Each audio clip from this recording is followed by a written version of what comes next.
This is the intro time, right? Yeah. Running. Hey, what's up, everybody? It was a very strange count. Yeah, I say 3, 2, and then the 1. That's not. Hello, everybody, and welcome to a Covenant Live, where we figure it out on the spot. Yeah, it was. You stopped and then your hand went up. And anyways, here's the schedule for today. While Steven is sorting through some of these cards, I'm a card gamer. we're going to be talking about topic up front is why prizes are ruining tabletop games. Oh, wow. Just kidding. That's not the actual title. I But don't know. Maybe, though. Maybe. I actually have a lot to say about this, and I'll get up on my book box about it. That's really Devastating anecdote to share from a good friend of mine. Then after we talk about that, we're going to cover news for a lot of our favorite games and favorite publishers. And then after that, Steve and I are going to play Sorcery, which is one of the greatest games of all time. play some constructed. Just getting the decks out, seeing these stacks of cards again. I could play with these exact cards for another couple of years. Yeah, but why do that when we could get Arthurian Legends But cards? can you imagine if we had like 2 more sets already? Ugh, it makes me sweat. Sorcery has revealed so much to me, and I understand. Like, I've been in those games so many times in my life, but at the same time, the mentality and the pacing and everything around Sorcery in terms of their model and their release schedule and stuff is so revealing. And honestly, it kind of points the same. It's connected a little bit to the main topic about prizes. Let me start with the anecdote that, at least for me, led us here. Before we do that, a quick word from our sponsor. Look at this beautiful bulk box that I was just sorting through. Nailed it.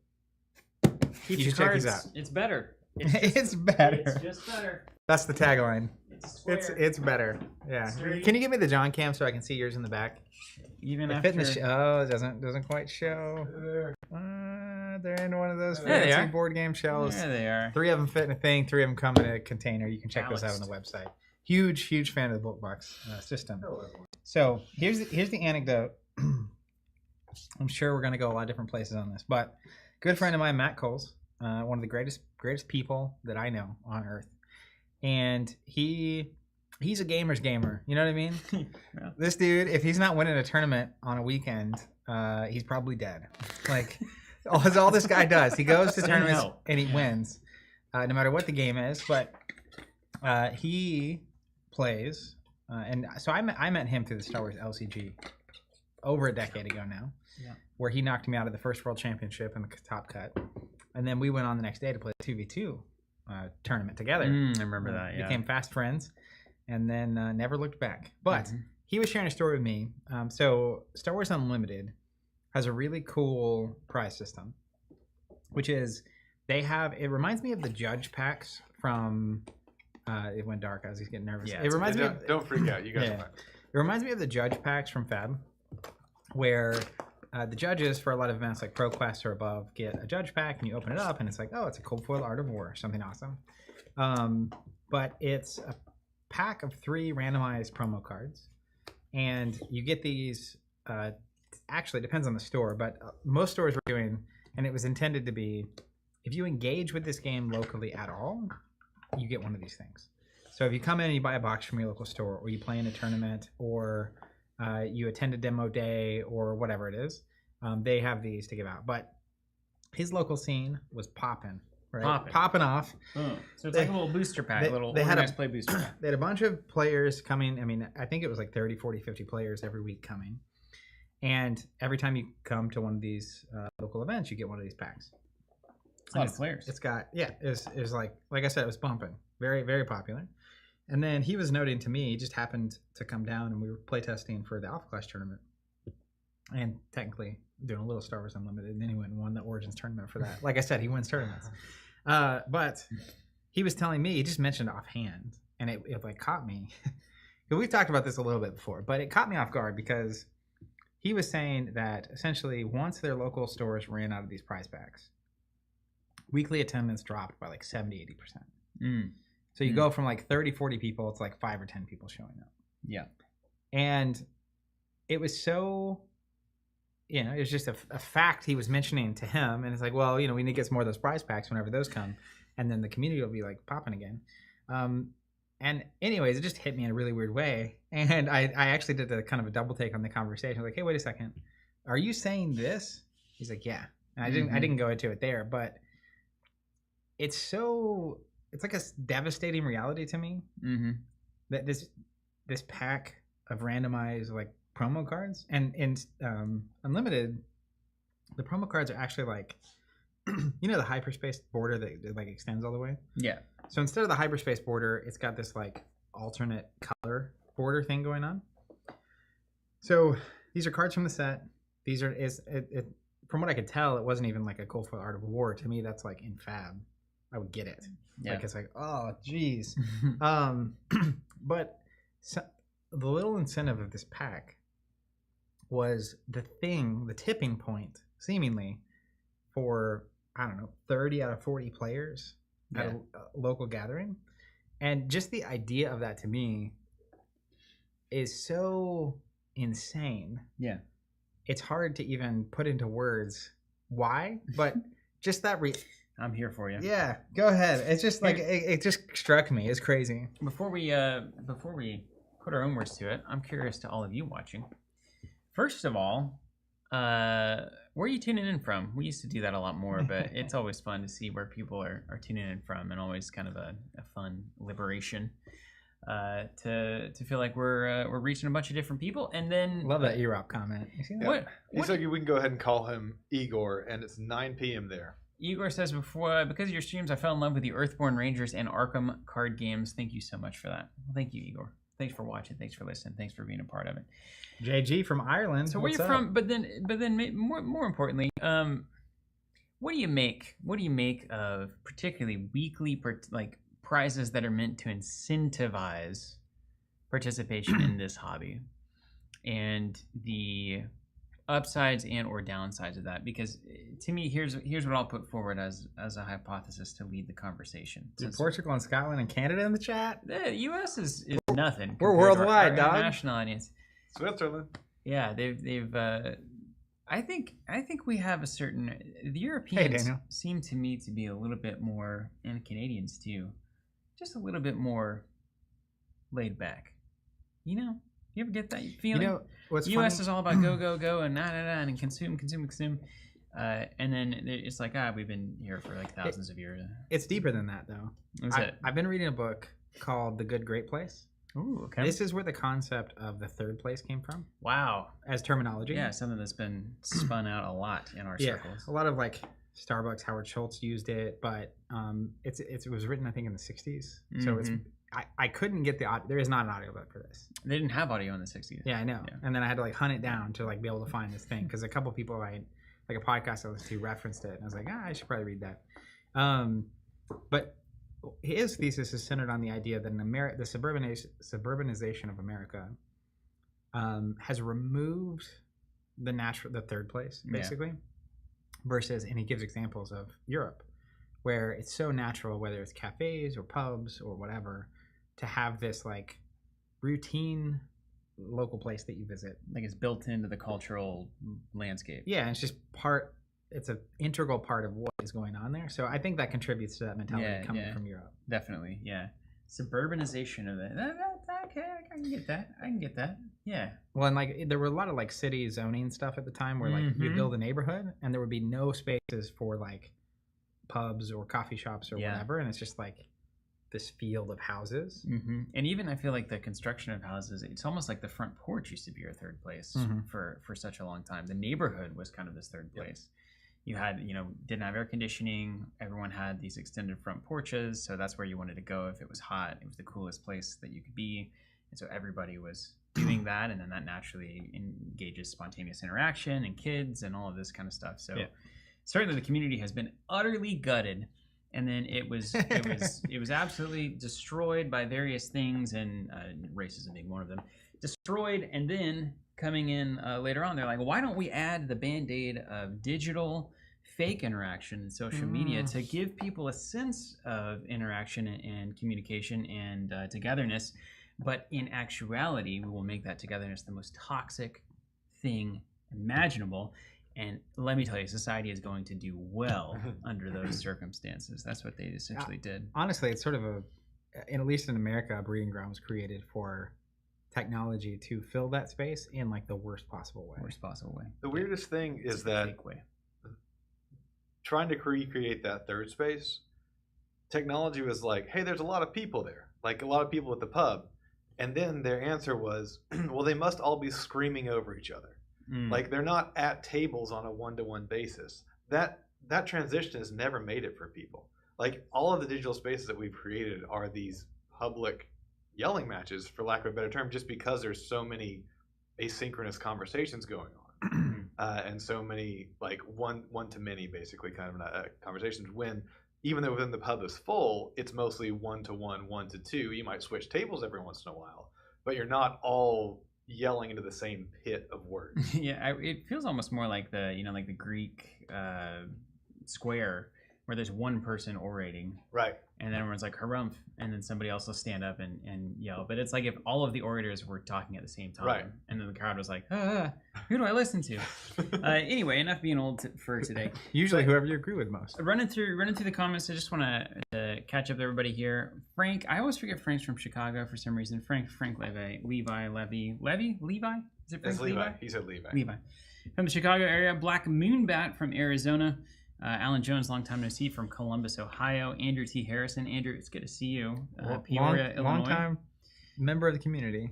There is a Matt Newman from England, a Giacomo from Lisbon, Portugal. Hello. Giacomo in the chat. They just launched SkytearGames Outward. What are they calling it? Skyward? Onward. I like that profile photo, Giacomo. Onward. MOBA style board game in the spirit of SkytearGames, one of our absolute favorites. That and I'm pretty sure on the stream many times. I mentioned Matt Cole's another one of the greatest people on earth, Eric Wainwright, heavily involved in that project. Yeah, heavily involved. And what they did is they basically were like, well, we're 90% there with SkytearGames expandable game.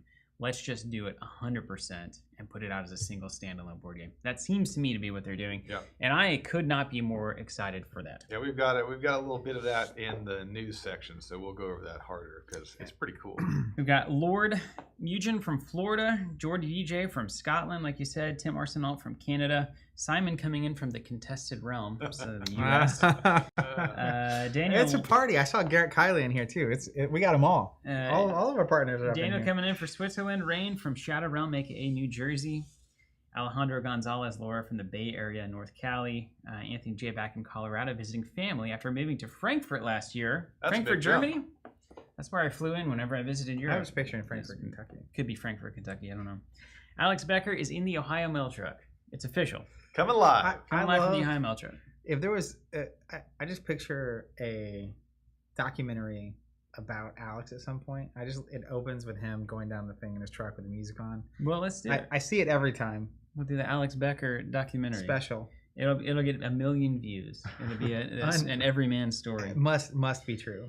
Wayne coming in from Ireland, love it. And JG coming in from Wexford, which seems to be also in that area, given the interaction happening with Wayne. Ryan Reynolds' soccer team, right? Wexford? Is that wrong? No. I don't know. He owns a soccer team with another celebrity. Yeah. It may not be Wexford, but it's. Let me just look. Yeah, check it out. We need to read more People magazine. Matthias Frisk Art is coming in from Sweden. It's Wrexham. Wrexham. Oh yeah, you can't. It's all kind of. To be fair, it does all kind of sound. It was close, and if it was in a British accent, it would be the exact same word to me. Clockwork Gadget coming in from Chicago, one of our Chicago friends. Clockwork Gadget, have we met in person? Could be an old Monpocker. You never know. Could be an old Monpock guy. Could be. It could be we'll anybody. Know. He'll tell us. I mean, it could be one of the Portillos. It could be cool. Okay. From Russia, who was that? He said we can call him Igor. Igor coming in. Totally random coming in. I assume also from Chicago. Aloha. Hey. Kakahiyaka from Honolulu. I hope I didn't mess that up. Shoichi84 coming in. Who else is coming in? I didn't know Shoichi was from Honolulu. That's awesome. Just coming from Seattle. And I think we've gotten about through it.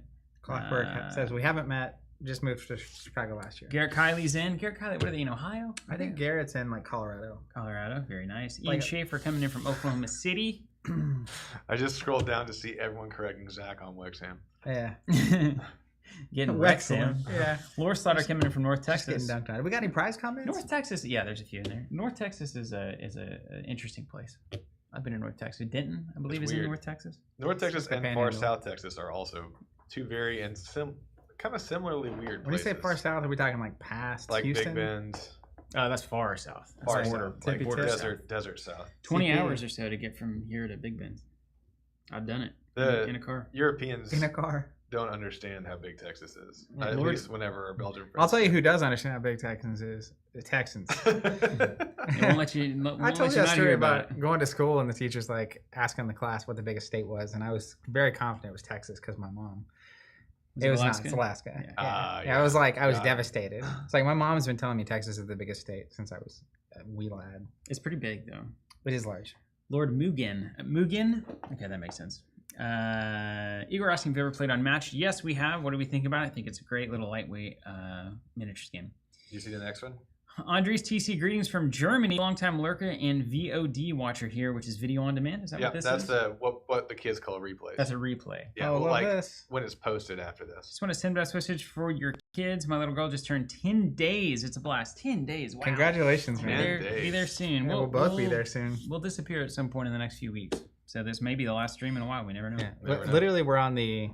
My wife has an appointment every Wednesday or Thursday, and at any one of them, they're just because of her situation, going to say, "Okay, it's time." Woo! And at most, it's going to be 2 weeks from this Thursday. Shot right out of that cannon. So here we go. You know what? As we were greeting our friends from all over the world, here's my thesis. Sean's coming in from Bay Area, California. Brian Brian Lewis coming in from the prize Lafayette, support Indiana. thing. CP coming from Minnesota. I don't have the right first word, but I'm just gonna say it raw. All right. It seems wrong or unfortunate or devastating that promo cards are needed to get people to show up somewhere to hang out and play a game.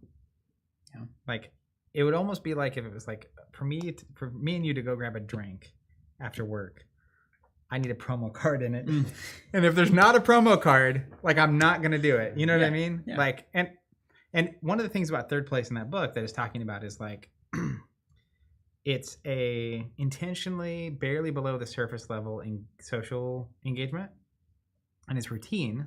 So like if you have a local pub that you go to, like I talked with a lot of David's friends when you guys were filming at that bar we were at the end, and I was next to 3 or 4 different people. Then it's like, this is their place.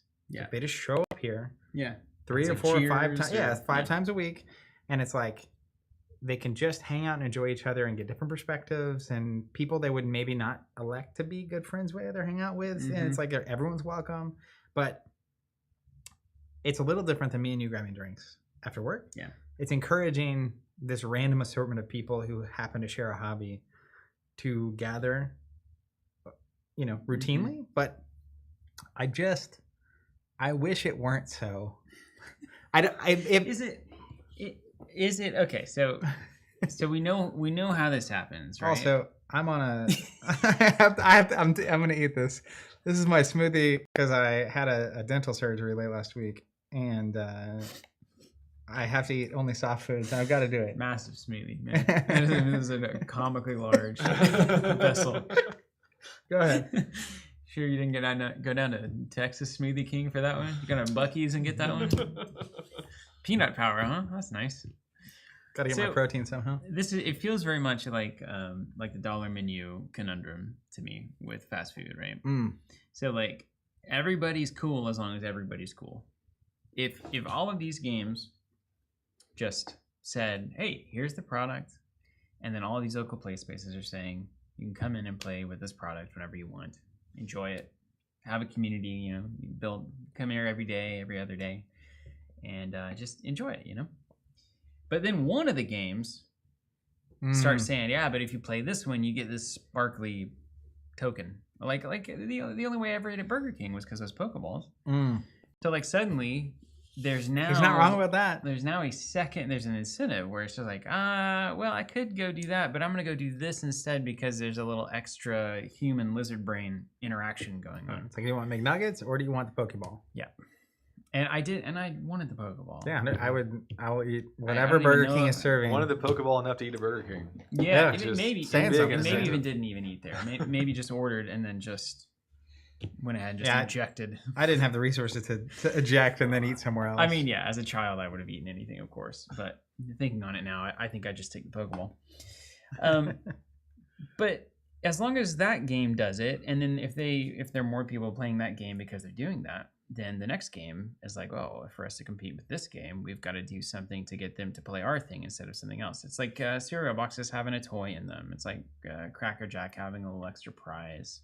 To take Zach's example from earlier, even a drinking gathering that has a custom cup. Yeah. I still have the stuff from the one we went to. Yeah. It's like if I could go drink at McNally's or Kilkenny's, but Kilkenny's is giving out a pint night secret glass or something. McNally's does the pint night, right? Now that doesn't get me anymore because I just don't want any more things. But Go I to the understand. baseball game, get a bobblehead. Now the only time I go to the baseball game is when they're doing $2 Tuesdays. $2 hot dogs, but that's just value. I mean, if your local store was like, "Hey, sorcery packs are $1 tonight," yeah, it's like, okay, yeah, I'll do that. I'll show up. I'll do that. But engaging with the game, engaging with the hobby becomes incentivized, and so now you have all this competition around which game are you going to play based on now this kind of reset understanding that I should be rewarded or that there should be some kind of financial kickback to me for participating in this hobby that I enjoy. And so then you're like, well, I'll play this one. I maybe don't even like it as much, but they're giving me promo cards, et cetera, et cetera. And now any new game that comes out, they feel like they've got to do the same thing. They got to release their organized play kits. They got to get things in the hands of the stores, so the stores can advertise that not that you can play this here, but that you can get this here. It's about consumption. And then you come in and you do it, and then you run out of things to consume, and then the consumers say, we're not consuming that anymore, so we're gonna go consume something else. And it's just, I don't know, it feels like a very depressing reality for the cynical among us. Like, what if we weren't doing that? Well, and the reality, even in the example I gave, is that 10 to 12 people still showed up. Yeah. But it's a little, and this may be the wrong word too, but harrowing that many people, that was the thing that was like, okay, I'm gonna not do this anymore. Yeah. That's you don't make anything else of it. It's just like I don't. It is just sad. It is just sad. Yeah, it's just because baseball game or going to Burger King. That's go to Burger King. The two big ones. You let Burger King also. Please tell me why. Yeah, it's so saucy. Well, it's the variety of sandwiches they keep introducing, and it's just strange. So the food is just strange. At least Burger King makes sense to me because the choice is like, are you going to eat McDonald's or Burger King? Yeah. So they're incentivizing you to buy Burger King with these various other things to try to get you there, whether it's $1 menu or a toy or a prize or whatever. But like, if you own and play Star Wars Unlimited, to me, like, I just want people to play the game with. Yeah. That's it. And again, just want to have a beer with David. I was drowning in Fab for years, which is one of the heaviest prize support things. And it's like, well, if they didn't have this Pro Tour going on, would 2,000 people show up to this event? No.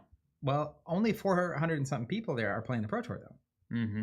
So there's still 1,500 people there, not for the Pro Tour. That's true. Are they getting prizes as well? Are they grinding for tickets and turning? There are side events and there are prizes and stuff. But then the question again, it's like, do you need to incentivize? And the sad reality might be yes. Mm-hmm. Is part of why I think it's like is entertainment so cutthroat right now that if you're not kicking it up to the maximum degree, you will be lost to the Xbox and the PlayStation and the whatever computer life. And well, and I don't know. You were talking about it earlier, almost as if it's a conscious choice, whereas I don't. At least in my experience with games, it's not. I don't think the dots are being connected. Like, oh, I'm going so I can get this prize pack. And the prize pack is something I can sell for $12 or whatever's in it. As much as it's, I want to go do this thing, and there's the added bonus that when I do go and do this thing, I get this thing, and maybe I'll pull the Yoda, or maybe I'll pull the whatever I want. And that's enough to like, but then you remove that and the behavior, even if it's not conscious, it's like, well, if I miss, and again, that's part of the third space thing too, is there's low negativity with leaving whenever you want. There's low negativity of not showing up because you can not be there for 3 weeks and then show up and it's there.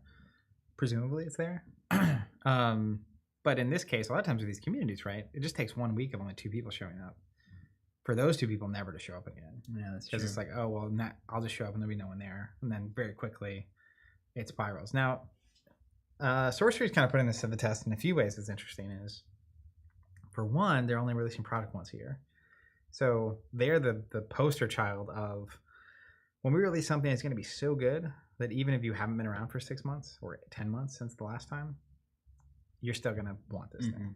The other thing is they're doing the bottoms up organized play, which is not a lot of structure, not nearly as many prizes. They do have the dust store system, which is incentivizing booster box purchases and playing in the thing. Is it winning? Do winners get more money than losers? Inevitably, no. I don't rightly know. I don't think it's heavily incentivizing winning if it is. Like it's very light. Like a 3-2 or it's mostly rounds played or total play, but I'd have to check. I have not, since they launched the dust system, I haven't played an official event. Yeah. So I have no on the ground. If you're out there and your name's Simon and you have more details, now is a good time for in the contested realm. Well, let me take it to some comments. Let's There's see what y'all have. a lot of great stuff. Andrew Harris is saying, I got into tabletop as a Star Wars collector, starting with the CCG, RIP. So an official exclusive item is something that will turn my head, but if the community isn't there, it wouldn't be enough. So there's and this is a big part of what many of us, I think, feel with the landscape out there as far as where marketing has gone. It's like this constant sense of, if you miss this thing, you're going to miss out, right? So this FOMO mentality. So a lot of times it will be, this weekend only, get a promo that you'll never see again kind of thing. And that's, and if everybody's doing that, it's just like a freaking devastation on our psyche of, well, I think that's the part of the awakening with sorcery that happened is like when you have so little of that, you realize how much of it's going on around you. Yeah. And it's all the time. It's like, every major fab event, there's an exclusive promo. It's like, oh, if I miss a pro tour, I don't get the promo or the play mat and the et cetera. You get the thing. Yeah. It's a lot, man. Black Boom, my point is that the prize incentive sounds like a problem that needs to be solved. It doesn't mean we remove it. It means we've lost focus if that's all people are concerned about. Yeah, right on.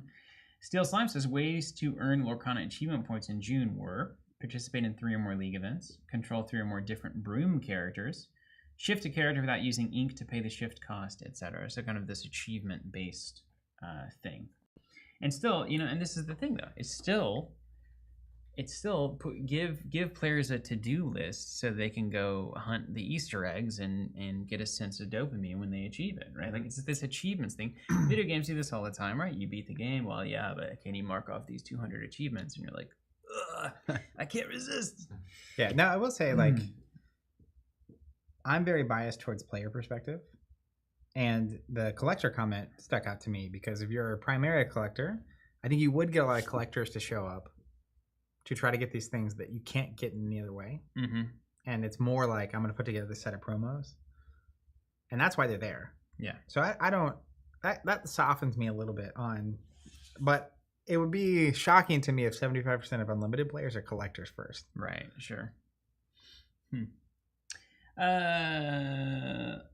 JG, tournaments need promos. They have entry fees, casual game night doesn't, and that's the go for a drink analogy. Love this comment because it is a question mark. Well, the thing about it though is like, this is maybe my point, which is a tournament / something promoted with prizing that's competitive. Is that necessary to get people to hang out together and play a game that they enjoy playing? To make it a tournament? Yeah, because it's there's things couched in this, but it's like if the only thing that revealed for Unlimited after it came out was local stores were hosting hangouts, and you can play if you want, and there's no prizes and no competition. And this is why I think it's heroin / that is I do think there'll be a lot less people showing up to that. Definitely, yeah.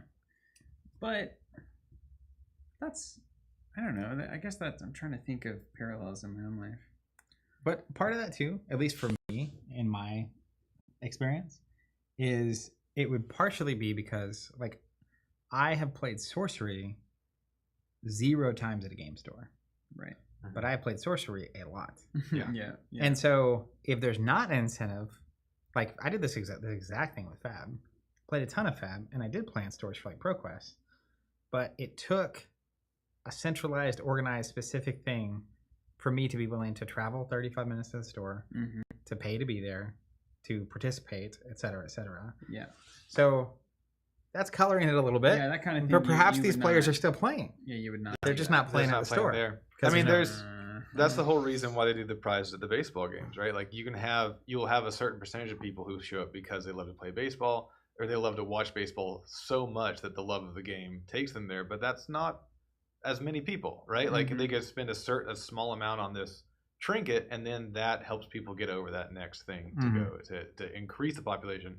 And that's why I think it's important to look at this not just as like, is this necessary for a community, but is it necessary for a healthy community? Like, are you ultimately bringing more people that keeps the game healthier in by having prize support, even as like consumers as it seems on the beginning of it, the front face of of it. it. Is it ultimately like what's needed for the health of the community? I mean, I think you can make a strong argument that you're not going to build that casual third place group of people. You have a better chance of building that group or getting somebody into that group if they come into the store in the first place. So if you can incentivize them to come in, if they didn't do that, they probably would not even know that people were meeting here for Star Wars Unlimited. Now, that's a marketing problem a lot of times locally, but it is like to go from person not showing up at all to showing up to get a prize or to compete for a prize, and then also learning that Star Wars Unlimited meets every Thursday and that these 5 players are always there. That's a greater than 0 chance that they will now attend that gathering. So it does come back to this idea that tournaments are a place where you compete for a tangible item. There's an actual competition going on. You should be, if you're going to pay money to get in, you should have the opportunity to get money out in some way. And I think that's a really devastating perspective that the local store has been fighting with for forever. Well, most recently in the past decade. But I need to put up collateral to host a tournament so that people will pay an entry fee. But by doing that and paying a judge and whatnot, I can't make money on the tournament. So we're back into this deadly spiral of there's nothing I as a store owner can do that actually makes me money. Like a significant enough amount of money where I can overcome setbacks like air conditioners going out and hiring staff that's more than minimum wage, paying reasonable wages, paying benefits, reasonable wages, etc. not working for free, not taking a salary of $20,000 every year for myself. Those kinds of things are constantly the desire to get out of that cycle is constantly being dead-ended by the culture that exists now. Yeah, and I saw this a lot in Fab when stores would host ProQuest. ProQuest by nature have prizes, gold foil for the winner, qualification for the Pro Tour for the winner, And they're free, right? The ProQuest? store doesn't pay for it. Do they have to buy the prize kits? I don't think so. And if there is a cost, it's negligible. Did we have to do it when we hosted them? Maybe. I don't remember. That's what it's been a minute. Somebody get finance on the horn here. But Hello, remember a year ago? but the thing that I see this all the time, especially from really competitive players, where they'll charge $30 entry per person. They'll sell it at 64 people. It's like that's $2,000-ish plus or minus in money that happens. And it's like, yeah, they have to pay for rent, and they have to pay for insurance, they have to pay for staff, and they have to pay for whatever. But then they'll essentially be upset the store's not kicking in enough on top, booster packs, that kind of thing, and essentially frame it as like the store is somehow, I don't know, robbing or like that vibe of just like I can't believe they did no whatever. Yeah. And I understand what you're saying, particularly when you have a community where the event was actually run by a community member who got the judge pack and didn't get paid, and the local store is not really involved. It's like all of a sudden they made $1,500 by just existing, and they don't really care, and they don't do anything, and they don't help you, and they don't help promote the game and all this kind of stuff. But at the same time, I don't know, for me, I know the margins are so tough for local stores all the time. God forbid they can host an event where they make some amount of money at all, and that's not. To your point, it kind of feeds into so then there's the expectation from players is almost, and Magic help build this perception, because talk about McDonald's and Burger King. I mean, game stores are selling the exact same product, right? And so then they don't even have the Whopper versus the Big Mac. they don't have it's not like they have the Pokemon deal or they have the Monopoly thing that McDonald's has. I mean, it's just like it's the same exact product. And then they both build these play spaces. Store one builds a play space. And they're like, hey, we have tournaments. And so then a lot of people start playing there. And the next door is like, oh, we'll build a bigger, better play space. Kind of. And we then, don't really have the capital, but yeah, I mean, well, better. It's still, it's definitely gotten better yeah. over the past 20 years, From right? plastic table But to like in the end, fiberglass it's like everyone's particle board. competing over these same things. And if you can't make money from the actual, like, play spaces got bigger and bigger and bigger. Events got bigger and bigger and bigger. And then there's this mentality that, like, well, stores make money selling products. They don't make money with events. So they should do this stuff at like break even or worse as an investment to make sure I'm buying my fab boxes here. Meantime, fab boxes on TCG Player are $50 instead of $100 on the local retailer show. So they're just in this pincer. It's impossible. Like it is hard to be a local game store. Yeah. So all of that to say, you know, they'll do whatever they can to get people to come in and play and do this stuff. But it is just a very fascinating reality that many people bounce off of coming weekly immediately. It wasn't even like, okay, two or three. It's just like 30 people disappear. Well, let me ask you this: how much of this I'm so rewound to the comments that I left. Yeah, Terrence has one that just cuts through it. Terrence is about to cut through the noise. There was That's a comment great. I saw come through too that is like very relevant. I kind of look like a washed up reporter right now. You want me to throw Terrence's up? Or are you ready to? Or you? Hey, you got the scoop on that story? Yeah, All right, hit us with the Terrence. Good time This of is the day this is from a gentlemen. published perspective.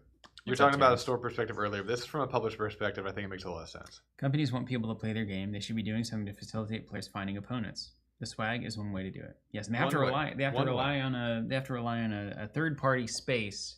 Can you imagine? This is just crazy. They've got to incentivize players outside of their, like, kind of in their orbit, but outside of their control, to meet at an unknown, undetermined third place that they don't have any direct management over, that they give incentives so that they can tell these players to go meet there. And a lot of them, they have the store finders on their website to allow you to find third-party stores that are selling this product so that they can send you there to go to a tournament that they provide the price support for. They have to, like, manage these non-attached entities that are doing the organized play work that they want done to grow their product line. It's like, that's an interesting way to do it. Now, here's a question.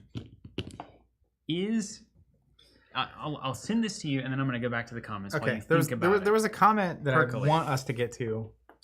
Do you think any of this has to do with the shift in mentality behind getting full collections? So one, are the booster packs not as valuable as they used to be because everybody's buying all the cards that they need to compete on day one? So getting a booster pack doesn't mean getting more cards to play with. It just means maybe there's a 1 in a million shot at the one random rare thing that I need. So the 3 booster pack winner tournament maybe has gotten less cool, and the organized play people had to send more down that chain to continue getting people interested. And if you design your booster pack differently, if you create enough incentive within that pack, can you maintain the much simpler structure of, we don't need the organized play packs and all We this. have booster packs. Just give out booster packs. That's the whole freaking point of the model. So we'll go over to, because we used to play for booster packs for like years. I mean, we would play It for was nothing. the most exhilarating thing ever. Like, yeah. But like, here's an easy thing. Everybody pays $10 to get in. You take that $60 from the 6 people, and you supply 3 booster packs for free. 2 to the winner and 1 to the runner-up. It's fine. It's a fine system, Zach. Or 1 booster pack to everybody and 2 to the winner, and you still making good cash. well, the ugly truth of that analogy, though, and the comment I was referring to was asking, like, why do we need to incentivize people to go play at a local store when we don't need to do it for them to play at home? And I don't know. Can you pull that comment? Yeah, I'm trying to piece it together. Is that lazy hammock Tony over there? Let me find it. That seems like something Tony would say. I just want to find it. It's so poignant to what I'm about to say. And we're on point today. I know. People are going crazy. I already told them there's no way we can do justice to all these good comments. 130 in the chat, and it's a loud chat day. Yeah, that's good. We told y'all last week that stream was going to be a stinker, and it was. We said, what, 3,500 max on the views? It's like 3,100 this morning. Here it is. We know what we're doing. Cardboard Cast, why does it require more incentive to meet up at the LGS than it does for the playgroup to meet at one person's house for a quick event? I'll tell you why. You got an answer. I got I'm it. ready. This is exactly my answer to this thing. Hey, I'll mark So- it. Not even rhetorical. Well, so I'll tell you exactly why. And this happened with my Fab Jam days at my house, which is I am only willing to go so far out of my social circle in terms of who I'm inviting to my house. So when you need 8 people to draft Fab, as an example, I have to have 8 people I'm willing to invite to my house. I have to host 8 people. You don't even know 8 people that you're going to have to your house. But realistically, though, when I'm like, we would have our sometimes 3 or 4 person. It'd be like me, you, Tim, and Ian hanging out. Mm-hmm. Or the other day, me, Ian, Tim, and Coles hung out and tested. We were relaxed. We're all good friends. We have inside jokes. We go way back. We're all at Tim's house. It's very personal. And so that, like, the 4 of us might just hang out anyway. Mm-hmm. And if we all share a thing that we'd like to do and play a game, we don't need incentivized to do that. However, if I'm going to drive 30, 40 minutes each way, if I'm going to play against people I don't know, which could be enjoyable people, and sometimes you get paired against, unfortunately, very unenjoyable people for one reason or another. So you don't get to filter. You have no the control audience, over who attendance, it is. And then you have the store environment. Like, I played at a tournament where a cat jumped on the table.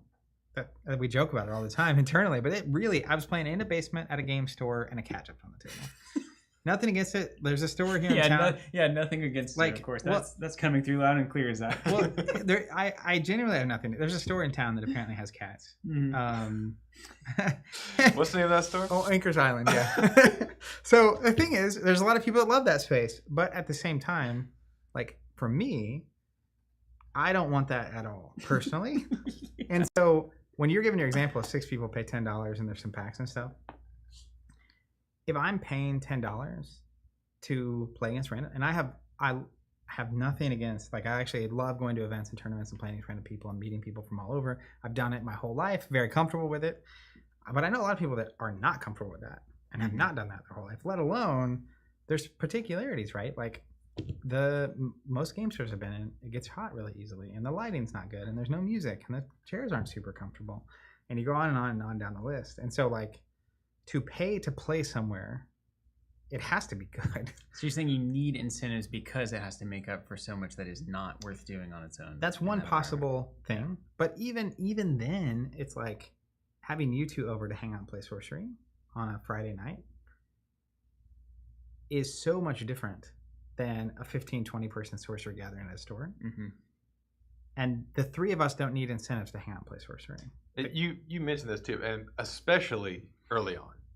Yeah. Especially like when it's an unfamiliar space and you don't know everybody, like you were saying. Yeah, and like when you're new to the game and you don't know how good you are and how serious people are going to take it. And you don't know that fact either, which is you're going to get paired against a random person and they may be super serious and very good and like just smashing you and like whatever. Or could be even in those moments, I've played against people that are way better than me at a game, but they're friendly about it. You do it every week. Yeah, got them. But the point is, I think there's key differences there, but also local game stores can't invest in creating a great environment to play games if they can't make money from creating that environment. Yeah, and they're having to compete selling products against the rest of the world now. Yeah, impossible. Yeah, it's like at least McDonald's is only competing against restaurants within 2 miles, and at least they have unique products. Yeah, well, stacks on stacks. They have unique products. Yeah, it's so tough out there, man. But I think that's so. Going to the publisher point, publishers are creating incentives for stores to use to get people to show up to play.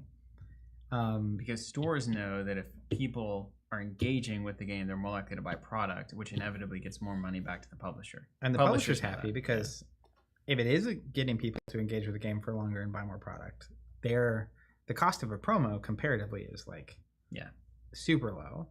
But it is just strange that to get people to show up and hang out and play a game together, it has to be so incentivized. Or again, that's why that example, it's not that I would expect the gap to be none, but when the gap is that stark, it almost reminds me of like, you know, when you're in economics. So I was taking economics in college, like right before the housing bubble burst.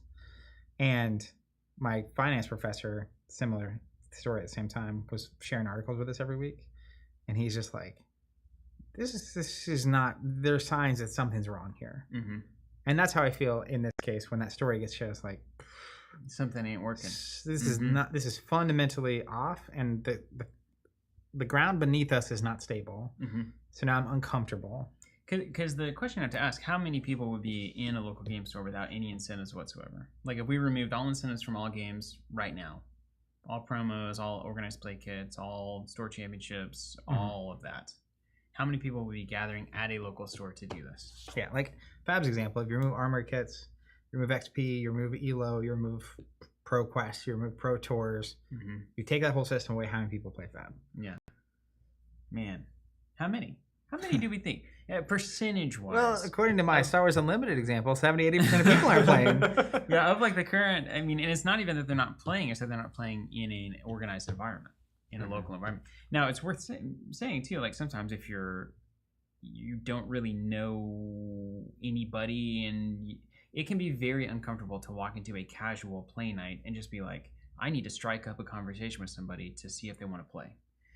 Tournament, at least you walk in, you give them your dollars. Oh yeah, there's rules. And you're like, I will get paired with somebody, and we know the ground rules, we know the stakes, and I don't have to go find my fun in this environment. Yeah. So there's a benefit to that. That's what I was kind of backing my way into way back when we were talking about, like when I go to a Pro Tour for Fab, I don't actually care about the prizes or the money or winning. Like I'm not, like at both World Championships, I was one spot out from cash. Like I lost my last game.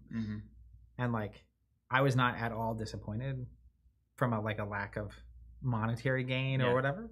As much as I love when 500 people who are as committed to being good at a game as I am show up in the same room and duke it out in a tournament. Yeah, yeah. So like, it's a shared culture. Yeah, but if you remove all those prizes, I think there's 50 people there, or 100 people. Like, I mean, we saw this with FFG early on.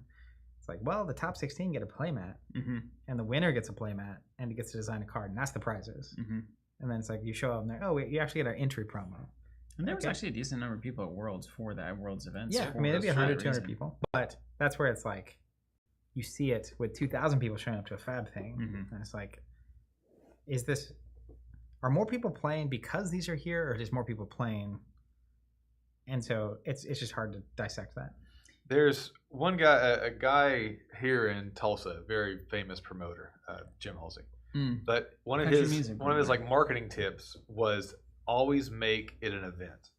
So like the Oak Ridge Boys were coming to the BOK Center because they were coming to the BOK Center on this random. It was going to be like Liberty Fest or the Oak Ridge Boys, or our Christmas special because it's around December. Like everything was an event, and I do think on like a not even a bad way, but that prizes and help to make things more of an event, right? I mean, it literally, we're talking about, you can have your casual kitchen table, which is casual, or you can have your like place that you go to, and I think that prizes do help it feel more special. You do also run into that issue though, where eventually it's all, there's so many, everything's an event, nothing feels special anymore at all. It's just grinding. It's just like, well, I can go get this card again or whatever.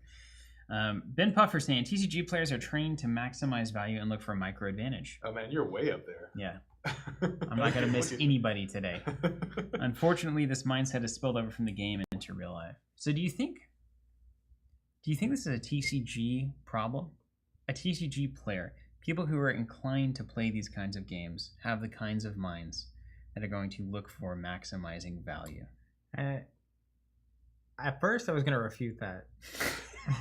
But I can't. Then I thought about it.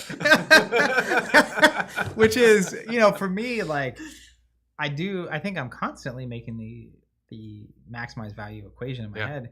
It's just, what do I value? And some people value monetary gain, some people value possessions and collectability and complete sets. Some of that just competition. Yeah, that's right. It's like, where am I going for the value? And it's like, I always say this, people talk about TCGs being expensive, and it's like, the cost per hour of enjoyment I got out of any of these games is like grossly, but I don't think like someone that just plays board games understands the amount of time I'm engaging with this. Just even mentally engaging in the deck building, theory crafting, thinking about lines and combos and all this kind of stuff. Like the number of hours I spent thinking about or playing Fab, for example, compared to the cost. It's pennies on tremendous, yeah. Pennies on the hour. Where you know else what I mean? can you? Now, and there's not to discount the idea of playing for a sense of achievement, right? So like a lot of time we ran into this with some of our pricing conventions, even early in MonCon, where it was like, it's not even about the thing being valuable in a material way. It's about the thing that you get and that you put in your binder or whatever, representing that you spent the time to master something and then you made good on it and you won the event. And then it's like, every time I look at that, I'm reminded that like, this is a part of my identity that I love, that like I was able to outcompete everybody else trying to do the same thing. And this is proof that I succeeded. Yep. I'm so glad you meant that. Yeah. That's what I'm. Because I like that. That's what I like. Of course, I liked it back in 2014, last time I did it. Netrunners. They're still there. Look at him go back there. Yeah, that was a decade ago back then. I thought we agreed to toss our trophies. And then he just puts them on display. I mean, yeah, I have my like framed Star Wars LCG mats. All my world's top 8, top 16 things. Yeah. And even just that sense that you carry with you, though, like, But that was why I think, obviously I played the FFG LCGs, and it was like I didn't need to win 10 grand for top 4 in worlds or something, right? Like I was one year I was there just to get the Vader mat, and I failed, but we got close, right? Well, man, a lot of the FFG World stuff turned into like you got to brag in the hot tub. Yeah. Like that was like the prize. And like honestly, Dan gets to run out there and be like, I'm still the best. And then everyone's like, you're right. And having your game on the top buddy. table, like that was kind of the prize. It's Yeah. like everyone's seeing you, everyone's talking about you, everyone's Your watching game's your game. recorded. You go down in history having played, been in the championship of the 2015 Netrunner World Championship. If you make an epic play like Dave did during that, where he like People still bluffed that talking about agenda it. for like Yeah. 6 hours, it goes down in history. You become like this known person who did this thing. I love it. I love the history. It's way ahead. You want to go chronological on the comments? You can go ahead. There's a comment from Not Style Katarn. That's a hilarious pun. But he says this could also be an issue exclusive to non-Big 3 TCGs. As mentioned above, Yu-Gi-Oh! Doesn't offer much in the way of support, and local events have consistently big turnouts. Same with Pokemon. What is Yu-Gi-Oh! Up to? Could somebody please describe? It's like a fever dream. I think the allure is that no one knows. It's definitely so. We were looking at, what was that book that you were citing, the Anxious Generation or whatever? Anxious Generation, yeah. You know, I had somebody message me that I should read that book. It's great. A random internet friend messaged me. Anyone out there? Internet friend. Yeah, they're like, hey, It's I saw very you on good. stream. You should read this book. Yep. Speaking to the issue. That's the one you were. Yeah, it's the one I've been I was mentioning. reading One I through see some quotes from. asynchronous, et cetera, And then et there's cetera. another one about adults, whose name escapes me, but this is a fantastic book. I've been enamored with it. But you said there's something about that in terms of what people look for or successful communities and some of the things that are the hallmarks of those, and like having some kind of an entry cost and a entry or a Exit leaving cost. penalty Yeah.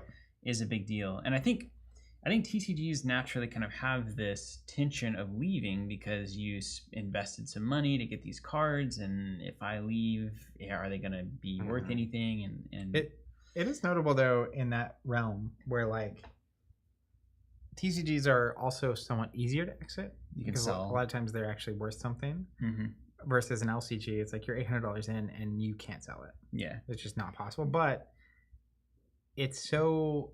I felt this when I was essentially exiting Fab, where it's like you're so deep into the intricacies and skill of this. It's easier to keep going than it is to turn around. Yeah, there's still a cost, and especially having to list all your stuff and try to figure out like, selling sets or all lots the people you see at all the major events and all the friends you test with and all the. It's like you're exiting more than just playing a game. Yeah. And then there's an entry. There's like an entry fee, which is basically, were you also one of these people that spent the time it took to understand this at this level? And when you get all the people that decided to pay that entry cost, there's a certain bond and camaraderie there. And I think Yu-Gi-Oh! Has a very high figure out how in the world this game functions cost. Yeah. Which I couldn't imagine paying. They've read a lot of words on a lot of cards. I have no idea even where to begin. You do counter summons and you summon stuff and then you counter summon it, and then somebody just beat me on turn 1, and then there's a dragon over here, but if you do this combo and you play out of the garbage pile over here. Out of the garbage void pile. They have a void pile, I think, that you put this in and then play that out and then. Yeah, well, I think Pokemon Yu-Gi-Oh! Specifically target a much younger audience. And so, at least for me, when Pokemon was happening, it was a social stickiness. Like, I started playing, I had friends that were playing, and then it's like, what am I gonna do? Not hang out with my friends? But it's not about like we didn't even have a game store. Like, we played in the back of the movie barn. And prizes. I mean, what are prizes? Like, it's just not even. It was just PAX. It's not even a thing you think about. It was just PAX. Yeah. But PAX's prizes are prizes too. Yep. The PAX. You said it earlier. I never really answered it, but I do think PAX hit different. They really hit different when you're a kid because like a booster box was insane to think about having, let alone like. So every pack counted, and you were almost certainly going to get cards in that pack you've never owned. Yeah. Which is nice. It is nice. Zigzag the Grand saying promos are awesome, but I feel like the game itself has to make you want to go play it with a group, even if there wasn't a giveaway.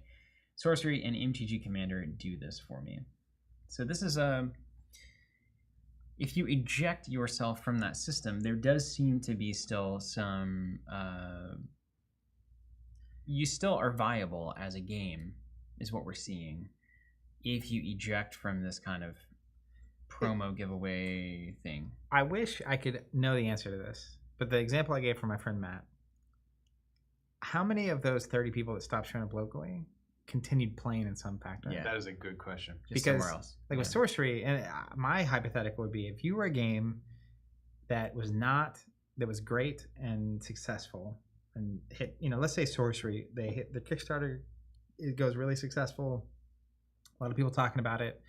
And then it comes out and it's like, it's actually not even available at local stores. It's just, it's not. I would be curious. It'd be awesome to be able to know how many people play the game. If there was zero, maybe you can even buy it at local stores. But there's kitchen table. There's no local support, as it were. Or at least there's no publisher support for local support. Yeah. Local stores can do whatever they want. Yeah. But just the idea, I would be so interested to know what the answer is because... Let's run the test. I think that math on how many... Is it the case that for people to play, you need incentives? Or is it the case that for people to play at local game stores, you need incentives? And that inherently, the third place of the game store existing is beneficial in that if you don't have a group to play with, this is an open space that anyone can show up to and join. There's still going to be people intimidated by that who don't. But at the same time, I have to bet or imagine that if zero of those exist, there are certainly players that will never even get in because they don't have the fortune of, I have 8 people that already play card games. Yeah.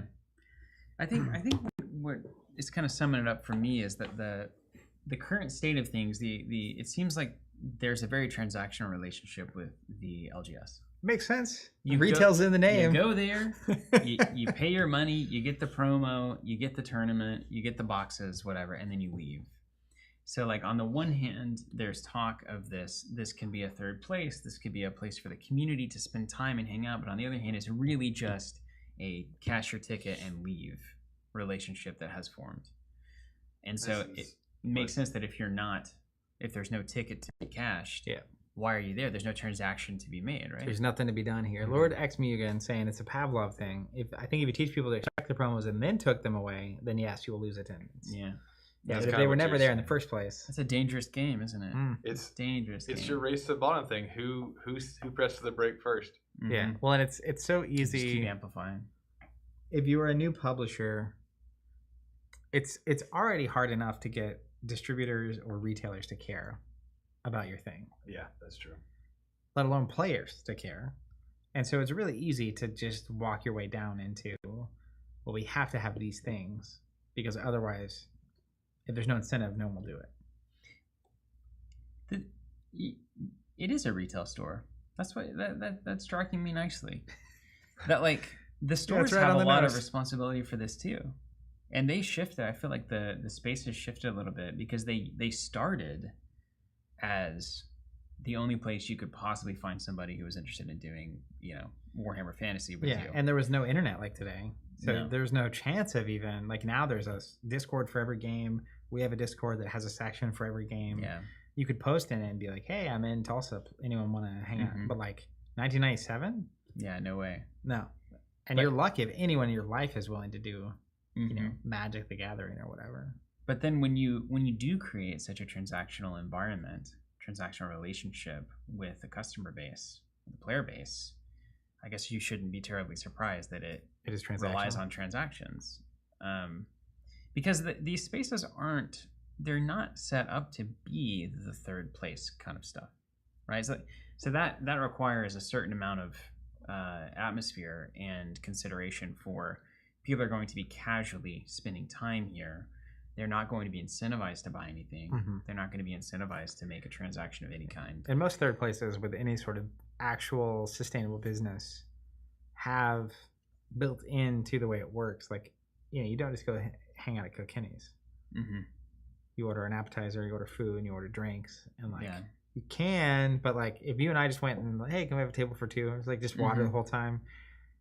You get some strange looks. Maybe it would be allowed, but yeah. You can loiter in Target. Hey, check this out. Ian's Ian's there got to something. eat, Ian's got something for us. Ian the Schaefer. Think about that. Ian Crunch on that. stopped selling Star Wars Unlimited so they could keep packs around for prizing at our weekly events. So that makes all the sense in the world. Just on pack math, like a box of Sorcery, if you draft 3 packs, is 12 draft seats out of a box. MSRP on a Sorcery box is $150. I routinely pay $20 to draft 3 packs when I draft at like a local store. So don't give them the secret math, Zach. If you charge $20 for 3 packs on a draft times 12 seats is $240. So even if you do kick in $50 of packs for prizes, the packs only cost you half of that, so $25. You're still making $90 gross more than you would just selling the box. Mm-hmm. So like part of why TCGs work in local game stores is they have a way to play built in that actually justifies the space that it costs to play them in. Yeah, but the temptation to just move the box is too high. I mean, selling all it's right too now. Easy. Yeah, and even in like a Sorcery, I mean, boxes were $250, $300. So like, if you can sell it for $250 today, I mean, I get it. Mm-hmm. By that metric, you could also do a $50 draft seat. And yeah, that's maybe true. Get away with it. You know what I'm saying? Yeah, but it just depends on how much you view yourself as strictly a retailer, whose job is to buy things and sell them for more than they paid for them, or how much you view yourself as community center, play space, event space, third space, etc. And I think that's something that is not understood by a lot of the spaces. In that, which one are you? And well, there's nobody's monetizing. You can't monetize a third space. Nobody's cracked that. Yeah, I mean, you can sell coffee and beer, or you can sell booster boxes tournaments. It is really strange to be or all of them. A pub/coffee shop and build your environment to be suitable for tabletop games. Mm-hmm. That is a bridge that is hard to cross. But otherwise, how do you fund it? I mean, obviously, we're going to try to solve that. Yeah, we crazy though. Yeah, but like, yeah, we're a unicorn in that regard. Mm-hmm. All of the online and all of the years of what we've been able to build here allows us to maybe invest in something that's so good that it can be a third space that is worth, money. But I don't know how you would monetize. Are there any other examples of these third spaces that are monetized by something other than consumable goods? Drinks, foods. Yeah, I mean, you have snacks. Where do you go? What is the third space that isn't driven by consumables? I think the two that I think of immediately, one are hotels. You're going to a hotel randomly? No. Just to hang out? I'm just saying it's a space that you pay for the privilege of having access to the space. Especially the printer. The second one I was going to say is, what was the name of that club? But basically, what's the club downtown? More specific? Burkholder was in it. Oh, yeah. The Summit Club. Summit Club. Yeah, so you have these like social clubs or like a golf club. Yeah. Where you're paying and they have all this space and these assets that you're using. But he's there to get the food and the drinks. Yeah. Golf club's not about consumables though. Maybe that's the best example. Okay. So you're paying for a membership to have access to the ability to do this thing, which is play a game, actually. But this is the hard thing, though. I mean, golf is easy because you can't golf anywhere else. You can't do an 18-hole in your backyard. Yeah. But I can have friends over to sit at a table. Yeah, but it is. I can sit at a table anywhere. Most people at a table right now. I'm sitting at a freaking table here. Most people don't have this space. First of all, second of all, most people, if you wanted to have a Sorcery draft, it's like, one, most people probably don't know 8 people play Sorcery. 2, even in my house, which I have a table that can fit 8, but it's like just enough. So there's reason, but yeah, to your point, it's like bowling's the same way. Like you pay for the space. They have consumables, so does the golf club, but like I can't just bowl at home unless you're rich. Yeah, I pay for the bowl. I pay for the bowling alley hangout to bowl, which I can't do. I pay for the gym to have access to machines and equipment that I can't otherwise use. But I mean, you know, you could go do push-ups and run around the block. Yeah. Giacomo's right here. I mean, but there's a very tangible element. You can church at your house, but most people, by and large, decide. Well, actually, it's getting less and less. Most people are staying at home and becoming spiritual rather than religious. Yeah. We got public pools. But even the church doesn't have to monetize necessarily. I mean, you can go. You could go to a church forever and not pay anything into the little tray. I don't think. Yeah, that's kind of the point, actually. No, they wouldn't. Well, maybe some would, but yeah. Hashtag not my Jesus. You know what I'm saying? But otherwise, if everybody came into the game store, everybody comes into the game store and is like, we're just not going to pay for it. We'll just hang out. That's like a problem for the game store. There's no like obvious funding mechanism for a third space that doesn't have something that you can't do literally anywhere else. Yeah, that's the beauty of tabletop games. You can do them anywhere. Why would you pay to do them? Yeah, but to be fair, as much as I love Kilkenny's, I wouldn't necessarily want to pop out my sorcery decks at Kilkenny's and play. But I would if it was just us 3 and one other person. It's like, yeah, it could be at my house. Now, I'm about to have a baby. That math changes quite a bit. I mean, we played in school. We played at lunch tables. Well, I think that's the Yu-Gi-Oh! Pokemon magic, too. So we played on the bus. It's like there's a recurring social engagement for the people that play that is not a third space. And if you're an 8-year-old or a 10-year-old, you can't always just have 4 friends over play Pokemon. Yeah. So it makes sense that they just need a space to hang out and do the thing they want to do. But it also makes sense that it turned into such a transactional thing because the reality is that what you're paying for is the organized play. You want to know that there's people there to play this thing with. Otherwise, there's no reason to be there. Yeah, so why don't we just add a little sugar on top and make sure people are going to be there? It's like what Terrence said earlier. If you want to maximize the most amount of people to play against, you have to incentivize it. But that's really the transaction, right? I'm paying for other players. Yes, that's right. That's right. That's fantastic. That's it. Granted. But that doesn't have anything to do with promos. The promos get more other players there, and now it's worth more to be there. That's what I was saying about Fab, where it's like the prizes and structure and the whole thing makes it where this many people will show up to do the thing. And that has value to me, regardless of the added on top OP value of all the prizes and promos and stuff. And so, like, you're hitting people that want to be collectors, people that want monetary. I know people that, like, they need to make money at these events. Yeah. Like and they have a Patreon, and they're like, this is what they're doing. They're competitive Fab play or whatever. And for me, that was never it. But you have this nexus of things coming together to be valuable enough for this many people to show up and do this thing, which has value. So this is the question then, can you get a mass of people to come play without incentives in the form of promos and prizes, etc.? Can you do something else to make it worth a bunch of people being there? Well, because that's where the value is. We've seen it, which is early Magic. None of these systems or structures were there, but they also had the advantage of nothing else existed.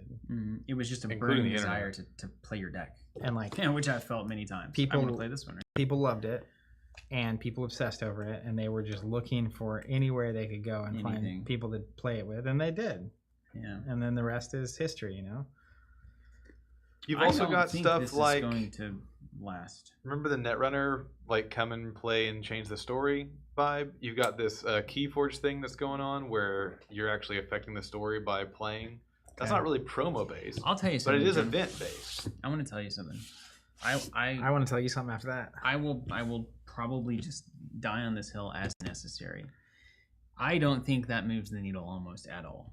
For anybody. I am very interested to find out. This whole alter the story thing, I honestly don't think enough people care or engage with that side of it whatsoever. L5R, maybe the screaming and stuff, maybe they got there, but nobody else really cares. I just want the cards, I want to build the deck, I want to test my ideas. So there is, I mean, okay, so because I belong to this section of people, there is a small minority, but again, I don't think it, like, I would love... What would be a very interesting survey? You know, they got the Timmy Spike thing that everyone always quotes from the thing. That's how people play. I'd be very interested to see a breakdown of what brings people to a store. Mm-hmm. Because like we talked about, you've got the hardcore people who are going to show up no matter what because they love for the love of the game.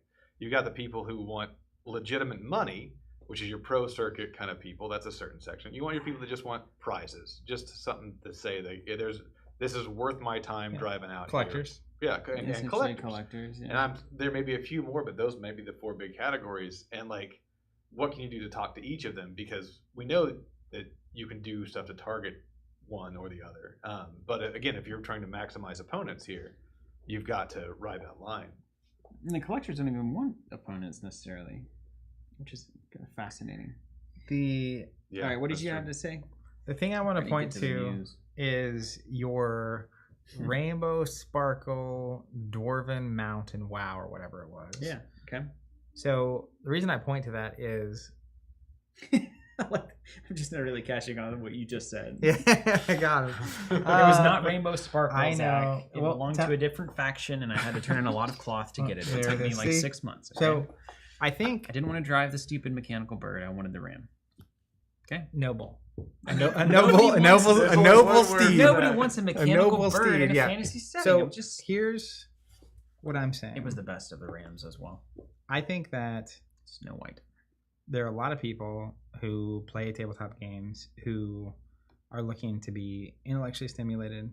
They're looking to be challenged. They're looking to achieve something. They're looking to be a part of something bigger than themselves because they're not getting that at work. They're not getting that at home. Mm-hmm. And, you know, I have plenty of friends in the space. Work is solid. They have good jobs. They have enough money. They're doing fine. Home is solid. And it's like, well, is life over? Yeah. Or like, what is this? Yeah, so check. I do think there is, right now, it's most commonly in the form of like alt-art promos. And that's like a simple, pretty straightforward, easy thing to do. Or gold foils or whatever. But I do think there's an element of achievement tracking, like all the cosmetic upgrades people work through in video games. And it's like, look at my character. Like, no one else has these 82 customized things that are all together because I did the thing. And I don't think that's inherently... There's a purist part that's like, shouldn't your hobby of just hanging out and playing a game be enough? Like, shouldn't that be... So there's a piece of me inside that's like, shouldn't that be enough? But I also understand, like, to your point, it's the motivation. Not just why do you go to a game store, why do you play? Like, why did you decide to buy Star Wars Unlimited and to participate in this thing? So it just seems like there could be more creative ways than prizes, particularly prizes for winning. And like with the story thing you were talking about, not caring about, even you on the story, you say you care. I think you would care way more if it was like your character. You as like the thing you're talking about, building these customizations, and here's this, oh, now I have the Battlemage that's got the customized thing that he's got on. I only have, you have to earn this kind of a thing.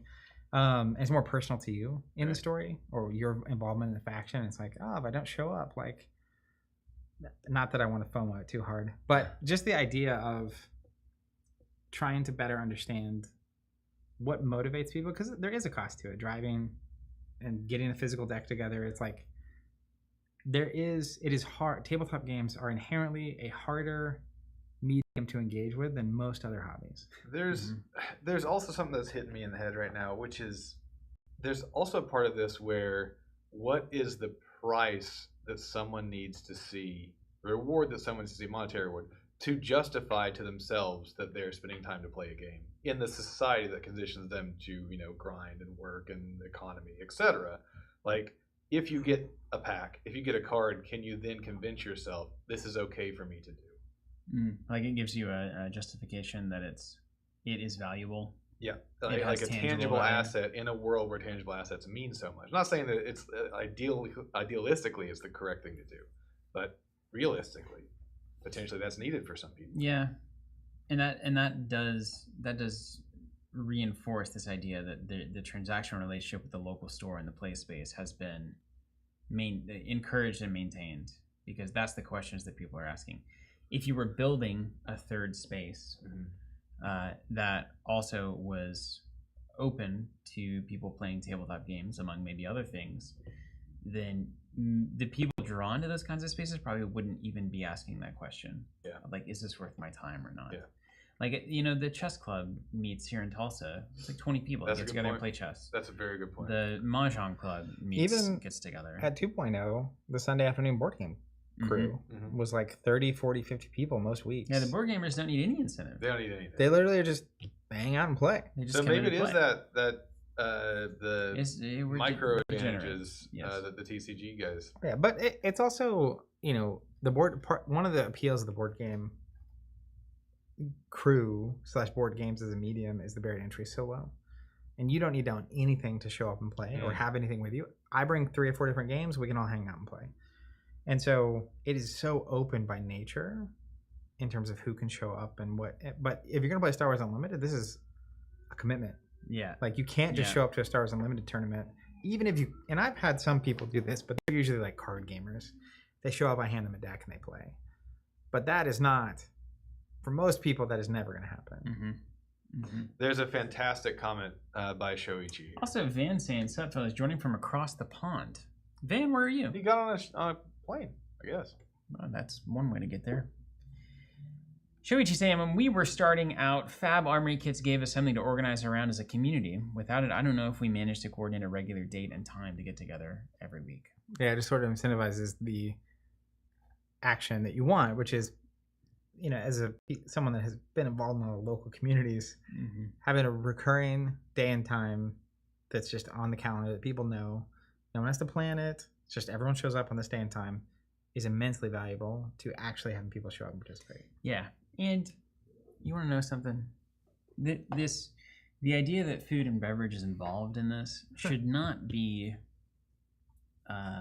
problematic, because like almost every human social experience revolves around food and drink.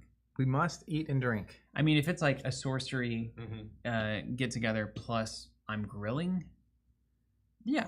I mean, like that. I guess I don't feel like it's a cop out that there's food and beverage involved in this model.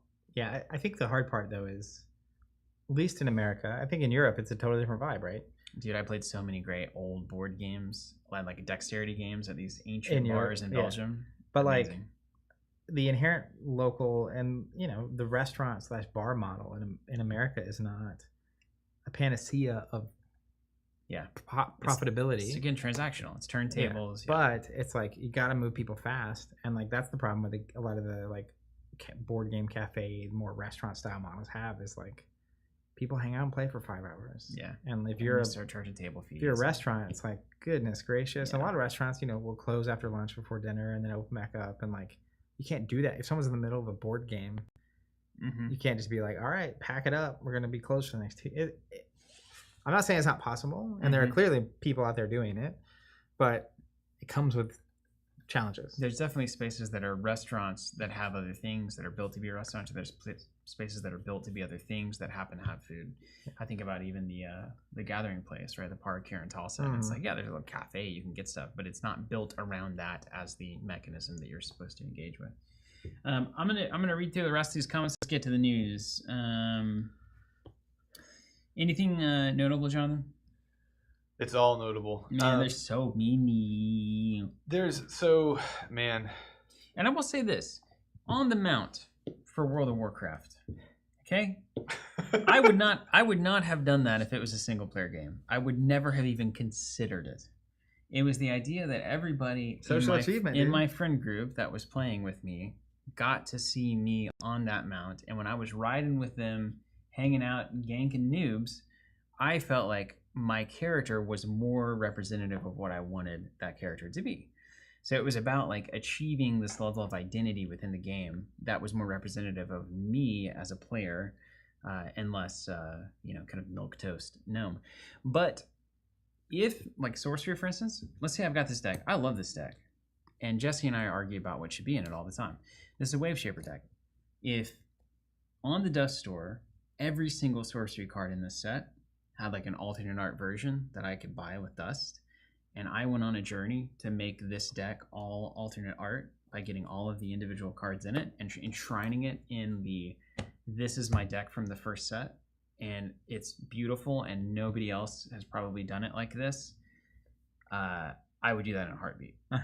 I would do stupid amounts of things to go get that dust. Well, I had a similar journey in Fab. I have all the cold golds for Runeblade. Did you earn them all? I earned cold gold equivalents and then sold or traded to get the ones I wanted. Yeah, that works. Yeah.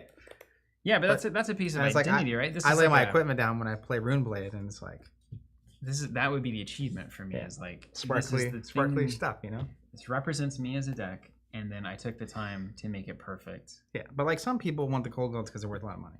Right. I wanted the cold golds because I could sell or trade them into the cold golds I wanted. Yeah. To have the sparkly thing. And then later on, 1,000 years from now, whenever your kids are going to college or whatever, you trade them in for tuition. There you go. Here's a that's always worked, fascinating right? take. Well, we're trying a TCG playgroup like a book club or a writing group with 1 or 2 players presenting card combos or deck lists, then getting feedback. Pay a bit to be in the group. It's possible. I think for me, I don't want to hear from anybody. I just want to smash them. I don't want to hear from anybody. I mean, I do want to hear. That some of my favorite parts of tournaments are the before and after. You're getting coffee before, having a meal, and beer after. See, there it is: meal, beer, coffee. It's all there. But like, I first and foremost, the heart of it is actually getting together and playing with people. So discussing it, I mean, it happens, but it's the in between pace to the meat. You know what I mean? So Chronocore here, he's a small Some of these publisher. comments are hilarious. Chronocore is a direct-to-consumer plus webcam-based weekly organized play, only doing IRL tournaments for large events. Feasible or no? I think it's feasible. I think that's a cool way of looking at it. I think it's a cool thing. I think it is feasible. I don't know. What I think is unproven right now is the physical pull of in-person play, how important it truly is to this hobby. Or is there just anything that has a TCG mechanism to it, whether it's Hades or Sorcery or anything else? People will get together to do it online, webcam or otherwise. I think that's the thing that we are unsure on. I know people that get together once a year for their Twilight Imperium session. Yeah. And Twilight Imperium doesn't need to do anything for them in between. Right. There's no tournaments, there's no play, there's no webcam, there's no releases. Mm-hmm. It's just, it's December, we're going to do our day-long Imperium session. I love Tony here also saying, I think what I'm looking for in a store is access to people who want to grill and play Sorcery. Which, I mean, I'm not even looking for that in a store. I'm just looking for that in my life. Mm-hmm. I can grill. Frank's saying, you can too. I seen you grill. You almost killed yourself that one time, though, didn't you? Me? No, exactly. We got rid of that grill. Almost burnt, like a crisp on my facial hair. I lost an eyebrow. I think Frank bringing up a good point. Can you imagine the local chess club wringing their hands over whether people will show up if they don't offer promo pawns? What are we doing? This is what I'm saying. What has happened? Here's the difference. You don't pay $100 for a box of pawns. I think that's one. I think the other thing is chess has mass. It's like Pokemon Yu-Gi-Oh. There's so many people already doing it that they don't need to incentivize people doing it. That's not their problem. There's also a lot more cultural gravitas to chess. Mm-hmm. It's like chess is like the thing the kings do. Yeah. TRS is just memorization. And it's like but like when you're Sorcery and someone's choosing to buy into or play Sorcery or Star Wars Unlimited or Magic or Pokemon or Yu-Gi-Oh or Alpha Clash or Earthborne or Arkham and you go down the list, it's like, I mean, you see. When you put it like that. Earlier when you were talking about the dollar menu race, I mean, it's the same. It makes sense why people are incentivizing it. And there's this, it's just like the local game stores competing. You eventually, and I know this happens in Magic, where it's like, well, we get more prize packs. And then the other store that you get more prize packs then goes out of business, but you're also not making money. And then a new store shows up, and then they're willing to give even more prize packs because they can lose money for 8 months until you can't do it anymore. And it's just this continual lowest like point that you can get to. Yeah, everyone's using the Amazon model without any capital. Well, and the Amazon model only worked because they eventually had scale. Well, yeah, because they had 15 years. Where and they lost money for lose billions. That's the main. Is this like game stores can't do that, but they try. Yeah. Well, they try. And it's so we only tangentially approached it, but when distributors are rewarding volume by giving you more volume of future things, getting the volume has a long-term value to you. Mm-hmm. But is there ever an end to that rainbow? Because everyone else is doing the same, right? And it creates this environment where everyone is just like making pennies and pennies and pennies and pennies and like hoping they get enough of the Assassin's Creed Magic thing that just came out. It's like there's not enough of it, and everyone's like losing their minds about it. And it's like, well, hopefully you've been ordering a ton of product because now you're going to get some of these and you'll sell them and you might make some money. Yeah, maybe you'll make back the pennies that you squeezed. local game stores, there's always more people willing to try. Mm-hmm. Because people love this thing. Like Yeah. I appreciate it. I watched that wrestlers documentary. Oh, Zach. So good on Netflix. It's the best. It reminds me of that, where it's like these people are literally sacrificing their body, their time, to like make gas money. And they're like super fit, so they have to spend so much time in the gym to like do this thing. And I love they love it this much. But it's also just, fortunately, it seems like they're getting in a better spot. I checked in on them after watching the documentary, but like, it reminds me of that, where people are so passionate about this thing. They're willing to sacrifice. Store owners are willing to put their life savings in it. They're willing to not make money for a long time, and most don't. Ever. Mm-hmm. Devastating. Speaking of, let's get to the news. Hey, hold on. Let me pull up 2 real quick for you. I think it's a really good last one here. And you get that color out of space from you as well. What? Love engage with the comments, everybody. Can you post a poll real quick? Reading the comments was yes. Give me phenomenal. 1 second to get this going. You've already played Avatar of Earth. Let's play the other one. I just want the people this time. Ian saying, I love the switch that Covenant did back in the Destiny days. That is the Covenant Masters draft that we did. Going from highly competitive Master Series to an incredibly casual finale to that event, the casual play was so much fun, no stress. And then... It's one of my Sick, favorite Ian. events. Yeah, thanks. Jason saying, casual players who just show up to play and vibe out are notoriously fickle. We've been trying to have casual nights for Star Wars Unlimited, and 1 week we had 9 people, but most weeks it's 2. And now here, let me lay this on you. This is the poll. Battlemage or Avatar of Earth? Battlemage or Avatar of Earth? It's Battlemage. That's not Deathspeak, it's Battlemage. They're The same. I mean, it's like that Office meme. Tell me the Corporate wants me difference to in show these the pictures. difference. They're the same. They're not the thing. same. I move forward and then I attack you with my avatar. They're not. And the my same. avatar has strength, and I put items on it, and it makes it awesome. One's air and fire, and one is earth and air. But you'll notice they both I have... bet I have an idea of which air card you're definitely running in both those They both decks. have air. Does it start with a grapple and end with a shot? Yes. Rhymes with... Absolutely. Frapple shot? All right, let's run the news, shall we? Do the numbers. Yeah, I hey, agree with second cycle. 138 watching, only 35 likes. Half Listen. of you aren't even watching, you're just listening in the background. Little John is not going to be able to eat. I mean, Is let there a alone go to violin track? school. Can we bring a violin track in on these moments? Can we just do a split screen and show like little John? Man, I sad? saw... Did you share the Explode Hog video the other day? You brought it, you revivitated it. It got It shared. often is in. It ended yeah, up in it's the in there. Discord. Anyways. But yeah, smash that like button. Smash that like button. Ring that Subscribe, bell. smash the bell, ring the bell. Ring that bell. You ready to get the news? Smash that. Yeah. There's now a random category. I'm sorry, I added that. Yeah. SkytearGames. SkytearGames Onward. Let's pull that up. Dude. So Giacomo, I've mentioned a lot of my favorite people in the world, and Giacomo's another one of those great, lovely people. This is Onward. Ricardo as well, I assume, is in that category, right? Ricardo's fine. Yeah, Ricardo. Yeah. All right, here we go. Now, the important Dude, look at that miniature. I haven't seen those guys in forever. Look at that. You want to slice a dino? You do that here. Here's the juice. Here's what the juice is. All right, what we added compared to SkytearGames. Monsters and jungles, so that you can go earn gold and scale your hero's power. Necessary for MOBA. Items to customize your hero. Necessary for MOBA. A dragon outsider, Roshan. Necessary for MOBA. And a first-class solo and 4-player mode. Great. That's everything they needed. Yep. They kept the focus on 2 players controlling multiple. Playtime 45 to 90 minutes. That's about right for MOBA. Managing the wave of minions across multiple lanes is important. Same miniatures for heroes and minions are going to be used, so you can port them from your old SkytearGames game into this game. And interactive card play, so you're always on your toes. That's good. I have a lot of old Panda miniatures. I know, yeah. They did such a good job, all of those guys. What did they remove to fit the all this into mandatory one deck box? building is gone. Draft your heroes and use the presets. This is the MOBA format That's we're playing. it. That's what we're doing. Yeah. A lot of unnecessary complexity is gone. Can you scroll down, John? I hope so. In Onward, there is a 100% card-driven action system and a much shorter and simpler rulebook. The hexes are gone. They became fewer and bigger areas instead, so you can focus on card play more. Interesting. That's interesting to The me. victory cards that were leading to many gotcha moments are gone. Their spirit lives on, though. That's great. So just lane and destroy the base. Yes, that's everything it's supposed to be. They did it. Is there? Can you scroll down? Is there a picture? This is it. Look Then at after Evan. that, That's just- Evan's review right there. He's our employee. We 9.5. hired him That's after that fickle. review. Yeah, he posted That's a what review did it. and he was hired. I could say so much about this You know what? game. It's actually true. He posted in February of 2021. That was pre-hire.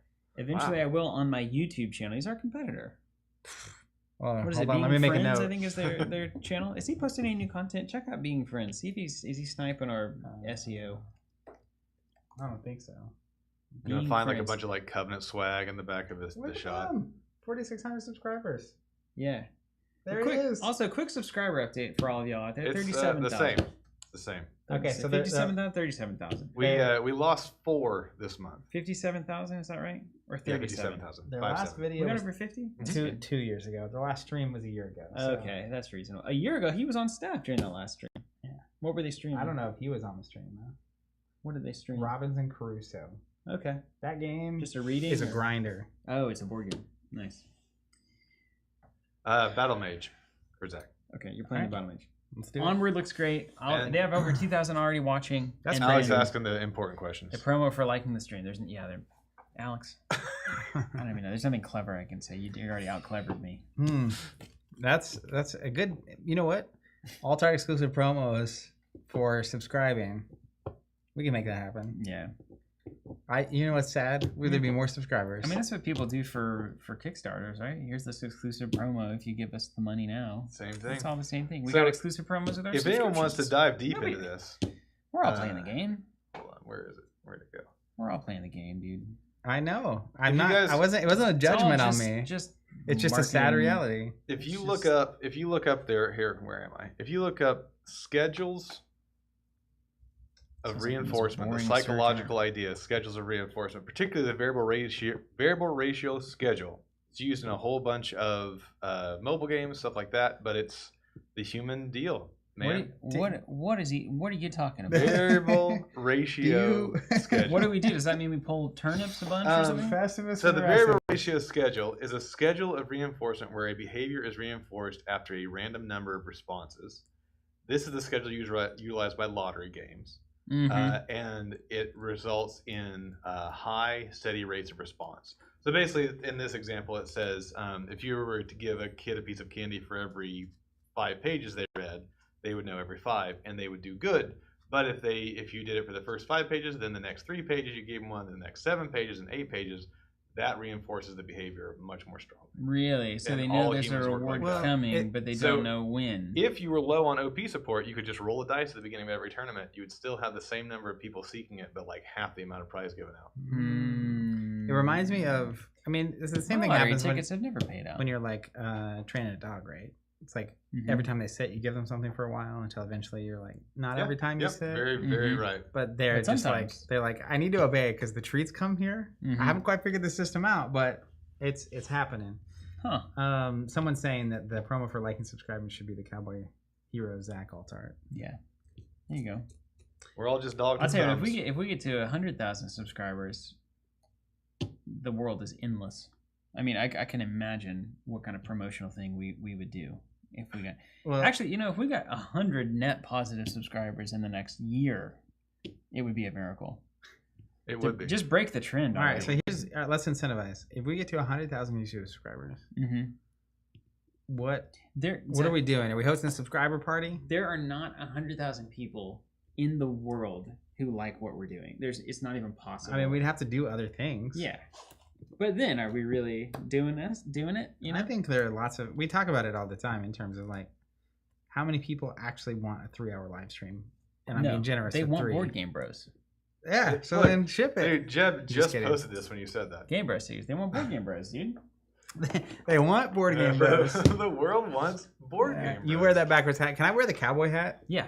I You think gotta wear the Florida Beach cowboy hat. the bejeweled. The one it doesn't act as an actual cowboy hat. It would never actually do anything productive to the it's just sun. it has its flair. It's really thin and it's got that long brim on it. Dude, we just gained 50 subscribers. Just Yo, like and subscribe.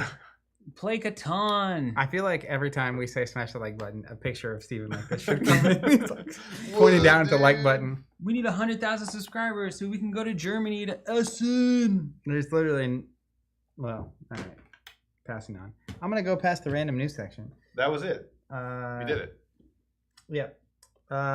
Arkham BGG's Game Night kicked off the 12th season with the Arkham Horror Edge of the Earth play. Really, didn't they? Yeah, I saw that. The Board Game Geek content stuff? Yeah. They have a show called Game Night. And Oh, right. It's almost at 10,000 views. I mean, But that's different than Game they're pretty Nights. No, Game Nights is different. This is with there's What's no Game silent Nights? letter in this. Game Nights is the big magic. Game Nights is the commander. four player. Is Yes, that yes, Jake yes, Boss? yes. No, that's Game Game Nights? Nights. That's with the K. Game Nights with the K is Jake Boss. That's correct. Magic Yes. commander. Yes. Game Nights with an N is BGG. BGG board games. And season 12 started with Arkham Horror. Okay. Edge of the Earth, actually. What if we do a show called Game Nights? NITES. Ooh. Get them. Or I'm gonna stop. No, we gotta get on track because we gotta get to the sorcery game. Earthborne. Next up, I haven't read it, but the Weekly Ranger report, according to an internal source that I have, is dope. Yeah, he was very excited about it. Let's see. Weekly Ranger report, Gathering Storm. You wanna read that? Lynn Mira is giving demonstrations of her Dolewood canoes this week. Wait a minute, do I need to know this? She'll be traveling along the Silverfin looking for interested passengers. This would be a great opportunity to explore the river pass if you haven't already. Don't rub it in, Andrew. I can't explore the river pass. I don't have a boat yet. Is Mira the one that takes you across the lake? Yes. Golden Shore. You can travel on river paths without a Because vehicle. You see what I'm talking about? What? That's sick. We had some story prompt. What day are you on? What day is it? 6, 7, 6. Does the word? Yeah, 6. I'll say nothing more. But does the word beacon mean anything to you? It's about to. Okay. I think we're just there. On our travels revolving around beacons, we ran into something, and it made me think that she's the one that's going to give us a boat eventually. Dude, I've done But we're mid doing our thing. I was going to say we're midstream, which is funny. We're mid doing our thing. And so the group opted not to go. I was immediately like, I'm all boat all the I got time. boat flares going. Like, if we can get a boat, let's get the boat. But anyways, okay. Apparently, Andrew and Eric Lang were on a panel. I watched part of this. Good. At the Games for Change Festival. I need to go look that up. It was those two, Elizabeth Hargrave, the designer of Wingspan. Yep. And then another lady who I was unfamiliar with. But she had designed a board. I got like 2 minutes We'll put in. the link to that video deep in the comments. Yeah. Like if you not the comments, the description. The At description. the bottom of In the description. To the time code with it. I really enjoy talking to Andrew and Eric, and I would love to just witness a conversation between the two of them. We tried to get Elizabeth to come in when we did launch that Wingspan subscription, but we weren't able to make that work, which is a bummer. That was like the pre-pandemic days. Mm-hmm. Crazy. That was a weird time. I also think she probably said these guys have not crossed 57,000 subscribers. For They can't be worth my time. Years. This is all old X-Wing fans. This is not Wingspan fans. No, this is not for us. New Earthborne podcast is out. During the podcast, they revealed, ready for it, that the new expansions campaign guide will be the same size or slightly longer than the core sets. So, like, in terms of depth of content. Yeah. So it's like a new core set, basically. It's that much content. Whole new game. Yeah. So much content. The expansion has the same amount of locations as the core set. Wow. Yeah. That's what got For me. the deluxe Legacy of the Ancestors map, Maxine wrote all of the entries on the back, apparently. Wow. And then you can pre-order all the stuff on our website now. Thanks. It's on the notes. The late pledges ended, and then our pre-order started. So if you want to pre-order it, expectation right now is it'll ship late this year, and we'll get those out the door as soon as we possibly can. We're the only place in the U.S. you can do that. So if you're like, well, I'll wait for such and such, no, it's not happening. We're the place. And then I love this note. Our lead developer Larry taught some friends Earthborne this weekend. Oh yeah, he said it went pretty well, didn't he? You got any John details over there on this note? Well, he was asking us for tips and tricks on showing his friends. He's been trying for a while now, but they ended up liking it. I think both of them came from RPG background, so it's kind of an easier move in that direction. One of them was kind of like the "How do I win?" category, right? Yeah. Which is a tough question. Like, do you remember? I think we filmed it. Our very first play of Earthborne, like years before it came out, and a creature comes in front of me, and like my literal first question was, "How do I kill it?" Yeah. And Andrew could not stop laughing. Second, is it a group or solo experience? Only Zach and Steven aren't playing together, so it can be it's play tested for solo by Andrew. So true solo. Just I want this to be a solo game. Also, you can scale it up to 4 players, and it also plays great. But Steven, you're playing with Jonathan, right? I'm playing with Jonathan, yeah. And then I'm playing with 3 people. Yeah, we have a 4-player group, which is crazy. That speaking of why people are playing, when you play, I played a 4-player Champions campaign as well. 80% social reasons. Yeah. Those games are not fast, and days take us basically a day. Mm-hmm. Our days in the campaign are it's not a 24-hour day, but I think we could actually experience the thing faster than we can play the game that we're playing. Like go hike. Yeah, literally. Yeah. All right, moving on. Flesh and Blood continues. All right. This is gonna be a good one. Continues kicking. Oh man, you're building it up too much. With their national championship season, 8 national championships happened this past weekend. Awesome. Australia, Finland, France, Germany, Malaysia, New Zealand, Romania, Vietnam. That's really cool. Man, they're doing it. Oh, Look at what that. is going on here? Look at that. So we have all of them had live streams, which is just so All cool. 8 of them. All 8 of them. All 8 All of the them had different live streams. countries That's had a their lot of- own live stream. That's a lot of people doing a lot of work. That's very cool. Very, very good. That's very good. Yeah. Isaiah looking different than I remember, but get that. It's funny. So that was Finnish. That's French. French. We got Germany. I thought Germany did a fantastic job. That's a Look at nice this. little HUD. I like this HUD a lot. I bet somebody in Germany saw those old Game of Thrones videos we did. That What do was you think? probably it. Look at that. Yeah, they did a great job. We got forget who this is here. I love the Is it animations they Vietnam? have in the It's gotta corner. be in Malaysia or Vietnam, probably. Yeah, love the animations in the corner. Mm-hmm. That's And good. Good then- animation. Oh, and good This is little logo Romania. there. Romania's live stream here. Romania. They taking got it up. Yeah, taking I'm it back asking- to the old LGS I'm style. gonna ask you a question that you don't have the answer to, John. Okay. Do you know loosely how many people are ready to these? No, I have no Okay, idea. I figured. Dan, hey, that's Dr. Dan McKay. On the left, it really is. Dan was in the infamous Arsenal Pass testing group. Oh, right on. Note, I did not say team. Testing group. Nomenclature is important. Dan is hilarious. I spent a lot of 5:30 in the morning play testing sessions with him. This is Vietnam. Yep. Where? Hey, it's Tulsa, Oklahoma. Hey, Tulsa, and we're back to Tulsa. Where did those guys end up? Brendan and Hayden. Hayden top 4 the Australian. Okay, he's still a thing. part of the thing. he's- Yeah. They're still doing the cast. Brendan also has like a Marvel Snap and a Lorcana institution cast, but he was at that Pro Tour in LA, so he's still bouncing around. I see pictures of him on Instagram after his daily multiple runs in his lifting sessions. It's awesome. He's super healthy. It's great. If it's so awesome, why does that sound like such a dig? No, I just love it. I've told him I just so leave like that one in the air. he's really passionate about health and fitness. Yes.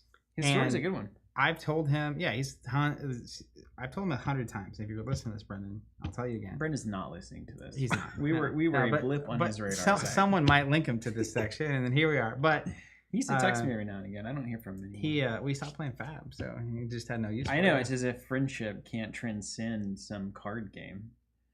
Takes a lot. We man. hardly ever even really played Fab together. Yeah, but you were at Fab. I things certainly together. wasn't in his testing group. Yeah, well, I wasn't either.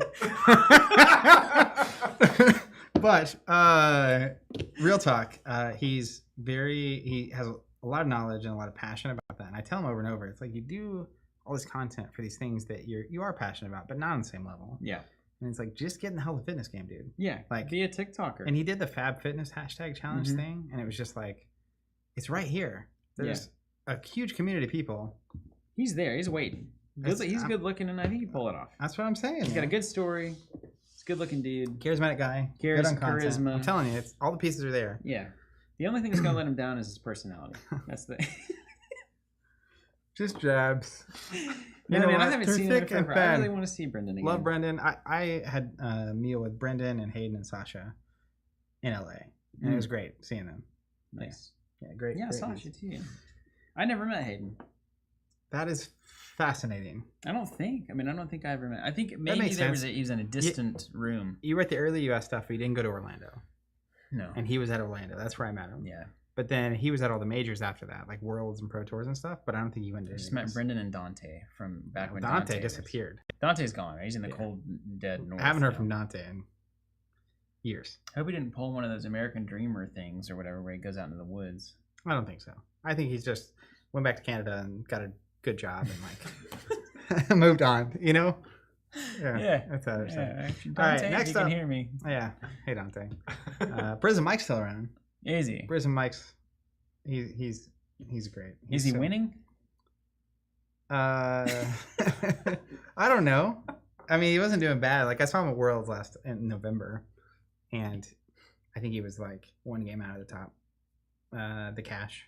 He was a similar. So you saw him a lot because Yeah. you were at the same place. Yeah, I did. Anyways, moving on to Sorcery. Little submariners. Yeah. Man, I'll tell you what, those mixed formats events always went rough for me. All my best fat events were either pure limited or pure constructed. It is really challenging being ready for two formats. Yeah, I hear you.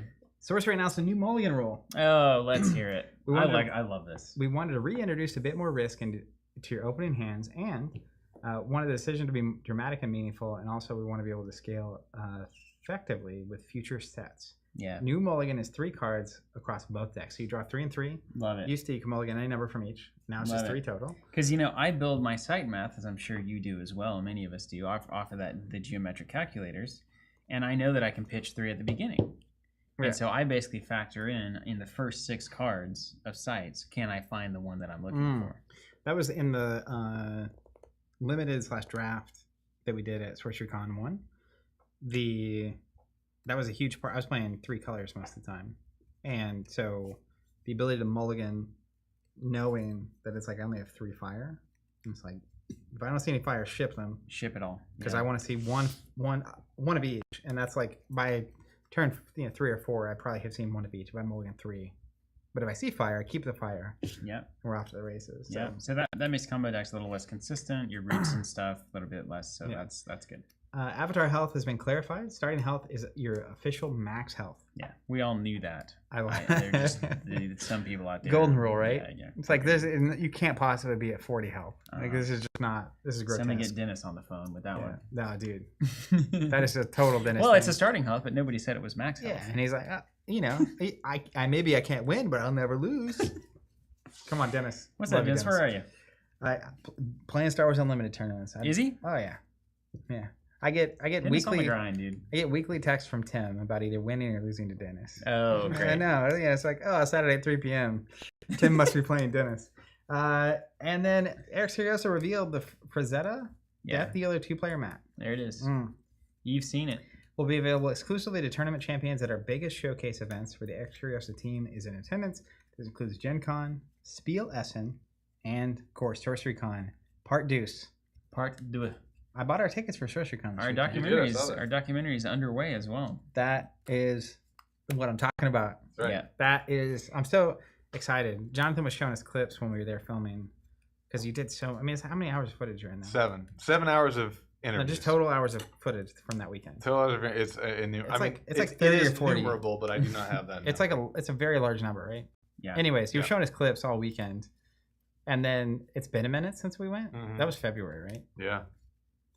And you just kind of forget a little bit, and then it came back around. It was like, I'm so excited for all this to happen. And then, last but not least, on the news train, Warlord. On the war train. Warlord on the news train. Kingswood continuing to post lore updates through their Patreon. I didn't even know that existed for a while. They have so many lore updates. I definitely recommend checking that out. You can sign up for free and get a bunch of the stuff that they're sending notice about. Really cool thing they're doing. I'm a paid Patreon for them. I snuck in there before we started supporting the game. Yeah, I might be at this point too. Just to get a I don't know what I signed up for. I just remember being like, oh, this. I think someone was like their podcast. I was like, what podcast? And then it's all through the Patreon. Yeah, Brooklyn gonna be at SorceryCon again. That's right. It's gonna be awesome. It's gonna be real. It's gonna be established at this point. And it's in Park MGM. Yes. The best. And that's it. We made it through the news. We've done it. We're saying that the pledge manager / I think it's pledge manager for Warlord is closing later this week. That's right. This weekend. Early next week. And then we're planning to launch pre-orders imminently after. I think early next week. That's right. The plan right now. So hopefully next week will be live saying that's with more details. Anyways, on to Sorcery gameplay. You said Battlemage was the winner? Yeah. Yep. Can you give me a color out of space from somewhere? Hey, second cycle, have you guys looked into Witchborne at all? Not at all. Bless you. Which one? I don't even know what Witchborn is. Tell me more. All right, so what am I doing today? Let's look at this. Let's go top down, Jonathan, if you would. I don't even have to re-sleeve. Very nice. All right, so what are we doing today? We're playing an old Waveshaper. Ooh, we need to refocus, I think, here. Do you want me to press the button? Yeah, but how? How and why is the real question. I don't know, unless you smeared margarine on the lens. Well, no one came in here. No one told me not No one to. came in or left. That's better. Much better. Oh, man. All right, so here's what we're testing today. We've got our standard water deck. It's all about movement and really whirling blades. Do you want a sorcery mat? Coming in. This is crazy. These were 3 in a row, and then I shuffled a bunch, and they stayed 3 in a row. That's not good. Anyway, so it's all what I think. I'm trying to play a water strategy that utilizes Waveshaper early, so I'm keeping a fairly low curve. I want to get to about 5 land, and then I want to start tapping. And then I also want to use Submerge and kind of use Shroud techniques to get as much value out of my cards as I can. So I'm trying to turn the removal in Zach's hand kind of off more broadly. Keep me safe from grapple shots and those kinds of things. Who plays removal? And those kinds of things. What I'm testing today is getting a little more aggro. So there's a couple of floating slots. It's basically these slots. I'm trying a heavier air build. I was wanting to test 3 Phantasmal Shades, but we literally just could only find 2 in our box of random cards. So I've got 2 Phantasmal Shades. This will give me I don't have a good 3-drop in this deck, really. So this would be a good on-curve 3. 4 is the magic number in this game. And then I filled the other gap with a Gyre Hippogriff, which was the original slot. Has charge, so it does accomplish the do something as soon as it comes out, get value out of your cards. But also 4 for 3, not the most pleasing ratio on Earth, and it often just soaks the removal after it does 3. So is that worth the 4 mana slot? I have a lot of 4 mana cards in here, so I don't know. Charge is so good though. It's really good, but I also have a lot of like the 5 mana slot is where I like to stick. And so being able to do a 3 and a 2, like a 3 and a Riptide or a 3 and a Blink, can be a very big deal. I'm also testing the Highland Princess, grabbing one of the stones, and then these slots could also be Grandmaster Wizards at 6. Hold the phone. That's a foil alpha. Just I an think. alpha foil princess. Look at Just that. dropping a cash Talk in. about bling. Don't touch That's worth like $6 million. Quit touching it. Is it really? If somebody's willing to pay $6 million, it's yours. Email me. Sold. Hand delivered. I would sell this for anything over $1,000. Yeah. It's easily worth more than that. You think so? Not even. I'll look How it up. how much should I be playing with it?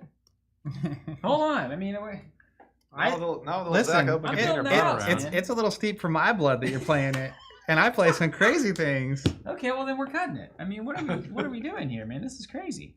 I mean, let me see. It's a lightning bolt. I don't know how much it's worth, but I'm pretty sure it's worth a lot. Hold on. Let me get my other one. Look at him, just flowing in princesses. How do we know it's sample cards? That's true. You don't have a sample. I don't princess. know. What are they? How do you know? If you pull out a sample princess, It's not a sample princess, but So, it would have a based on- copyright instead of an alpha symbol. Is that the idea? yeah. Based on what I'm seeing on the Highland Princess foil Aren't they on in the same TCG colors? Player, Oh, they're different. you're looking at about $630. Yeah, see, Zach's full of it. Yeah, $630. No, Is you that, can play. can you buy one right now for $630? It's going back in the binder. Where are you getting that price? Well, I just looked at the top You've number on ruined the it page. for me. Chronocore saying only 600 on TCG Player. Okay, maybe that's wrong. $629. You can also get it for $899 or $904, depending on how much you want to spend for the same. Well, this card. one I will sell to you for $6 million. Ah. But you know, Easy. it's great looking. Also, that card is going to get more valuable. The princess? Yes. You think there's going to be a shortage of 1-cost artifacts to go search for in the next 2 sets? No. All right, we'll wait and invest in it like the stock market that it is. I'm still hoping that they have a 1-of-1 Holy Grail that does nothing except for be a Holy Grail card in the next set. Where did that? Did I just? So look, I got the Hippogriffs in my deck, Where did? which means they must be good. Oh, Which I already put it in. I already put the princess in. Yeah, there it is. Jay Zilla's here. He's got a question for us. I don't think we know. DOAG saying the only one that you can actually buy on TCG Player starts at 900. Okay. Well, let's just assume I'll sell it for 5,000 in 6 months after Arthurian Legends comes out. It's going to the moon. Right? Diamond hands. Because it'll be like Holy Grail for one or something, and then... There it is.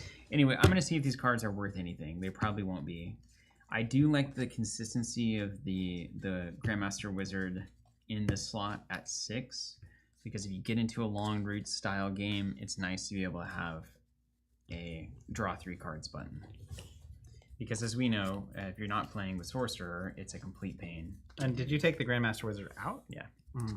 Yeah. I'm trying a little bit lower curve. That's what the Phantasmal Shades are there for. 3/4, they work great with grapple shots, great with Whirling Blades. Is there a current actual this is the best deck in Sorcery? The new Courtesan stuff, it was what, Death Speaker and Enchantress? Or I don't think Enchantress made it through on Courtesan.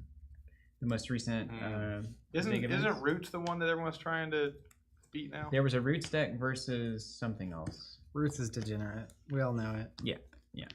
That's all right though. Do you want to play on this mat, or do you want to play on a Sorcery mat? I got you a Sorcery mat. I can get you a toe.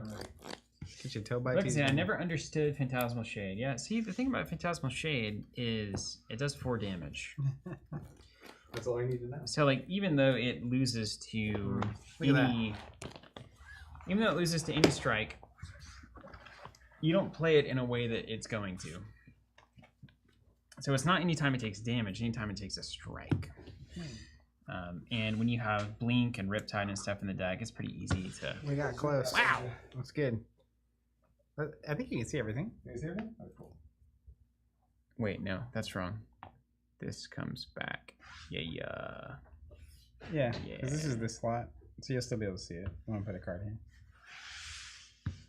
Yeah, it's good. All right, Sorcery Con. I'm playing Battlemage, which means I'm trying to beat Steven up very quickly. Nothing is new. Yes. I've got a weird deck, and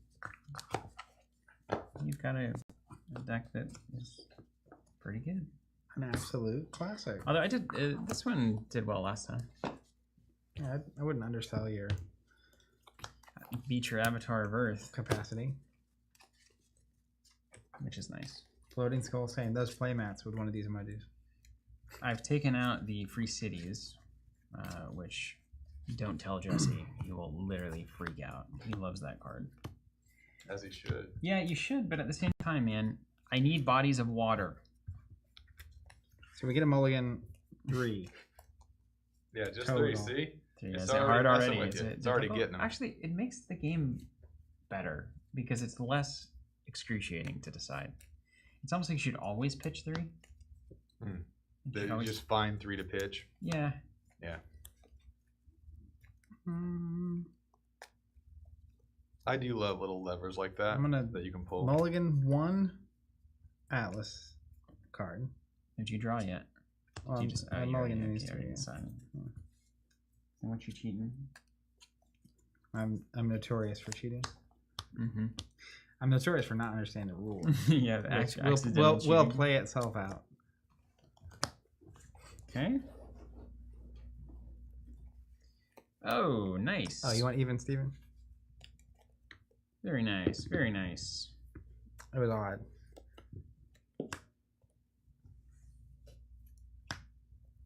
Oh, this is gonna be a weird one.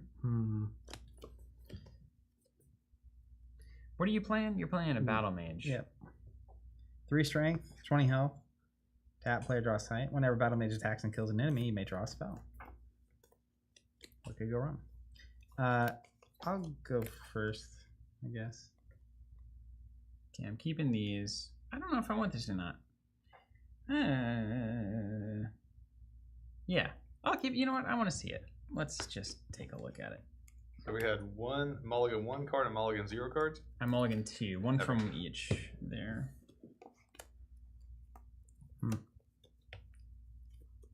Don't necessarily love that. You're going first then? Yep. All right, go for it. I don't draw a card in the first turn? That's right. What a fool. There's so many games to remember. Sir, I'll tap to play a site. Yeah, Van in London. Just rode the London Eye. Oh, that's the Ferris wheel. Cool. we'll play a ruins. Ruins. Oh, now I know you're going air and fire. Yeah, and then I'll play a ruby core. Okay. With my buck. All right, I'll draw a card. Okay. All right, it's this guy. It's this guy. I'll put my avatar Man, on the those board. mats look great on this with this color correction. They be popping. Let's throw a Autumn River. Love those rivers. The only downside is their water cards. Okay. Hey, Wait till set 2, man. great. I'm worried. Wait, did I put that? Did I leave that on top? Oh, I failed. Hold on. Mesmerism. Yeah, I just. that's cheated. gonna go great with my cave troll deck, though. The mesmerism. I there was like exactly what I need, and then put it on the bottom. That's why I don't play tournaments, man. Amethyst Core. Over to you. You got a core, I got a two core. can play that game. Let's draw here. Hello there, sir. Oh God. All right, we'll tap and play a site. So Hey, you got 3 monies. I've got 4 money. Oh right, the core. The core. The core. The core.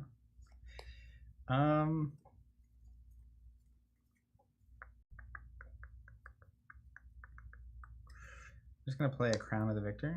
Mm-hmm. God, that card is stunning. Mhm. Just look at it.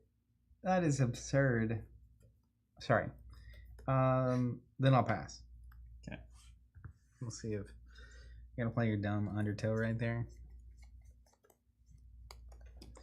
We all know the truth. Start the turn. I know what that is, and I know that I'm not going to play it, so there's no need to draw it right now. That's water. Let's draw He's watering now. water.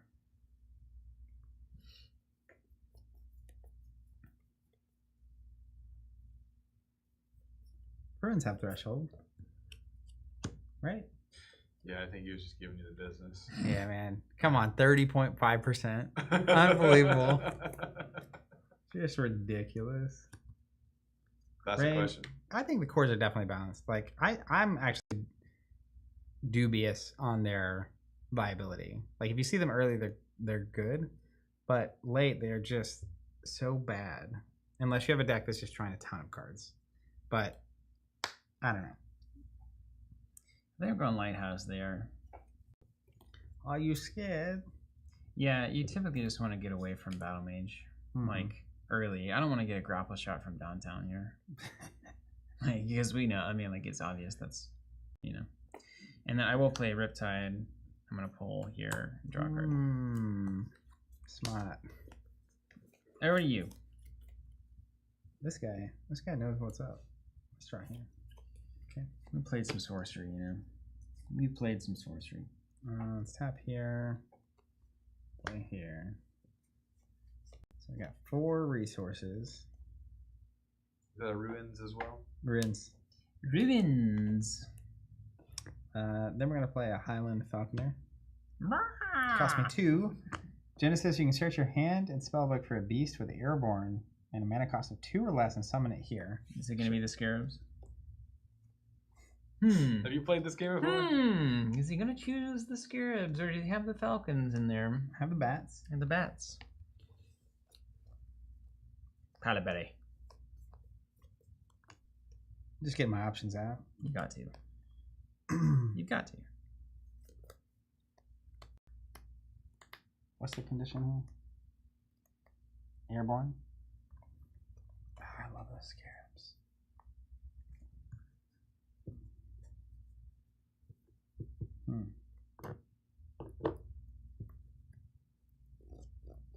Alright. Dropping the Scarabs. Bada boom. Jesse's watching in horror. This is not how I'm supposed to do any of this. Well, you know, I feel a little scared. Do you feel a little scarab? I I feel a little love scared. the specter of Jesse is disappointed in both of these for reasons. I can feel it. He's already disappointed. There's a promise that neither of us are living up to. Okay, over to you. Let's draw this kind of a card. Okay.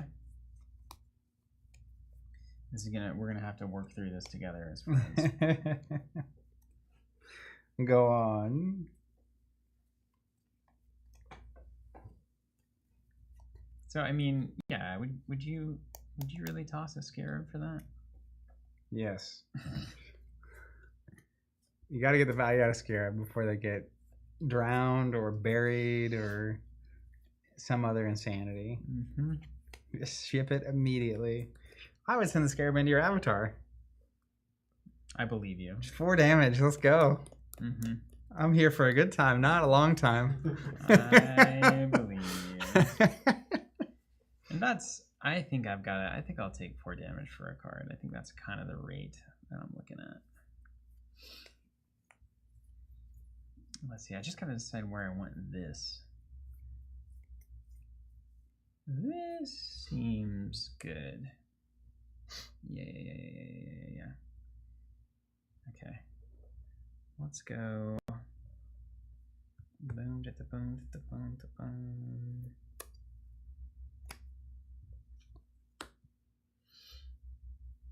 And then let's play a Maelstrom here. Don't mind me. It's the start of the turn. Pull minions. All or nothing. In this body of water. Yeah. Okay. And then I've got 4 mana to work with. And that leads me to ask a lot of questions.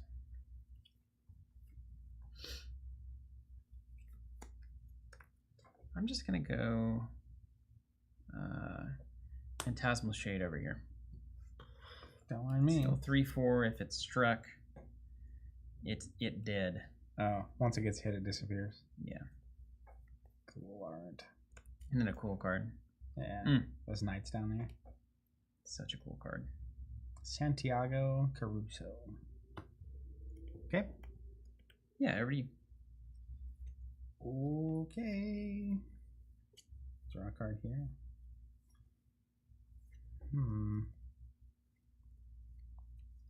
Interesting. And it's not when it takes damage, it's when it's struck. It's when it's struck, yeah. Mm-hmm. By a strike, I reckon.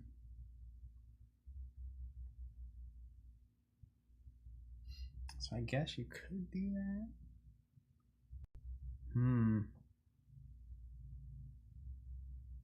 Okay. Let's be smart. Yeah. Who would do that? I'm going to use my scarabs. And they're going to fly downtown here and attack the lighthouse. You got it. For 1. Take 1. I'm going to do this. Okay. Understand what's what. Ding! And then I'm going to use my falconer to attack here for 1. I'll take it. Then, for this spicy little number, I'm going to use a grapple shot. Mm-hmm. I'm going to Battlemage into my falconer. Oh, I like that, yeah. So then I just kill the unit, so he gets a +3 from the crown. Because it says bears +3 if they've ever killed a minion. They did it, yeah. And then I'm going to swing for 6 here. Boom. I'll take it. They did it. Mm-hmm. And then I'll pass to you. So 18, that goes to 12, yeah. Okay. How many cards in here? 1? 1 of each. Okay. I love the Battlemage. I love Battlemage. Jeb, Limp Bizkit and Creed are on tour. I'm pretty sure it's Board Game Bros kind of year. Bro.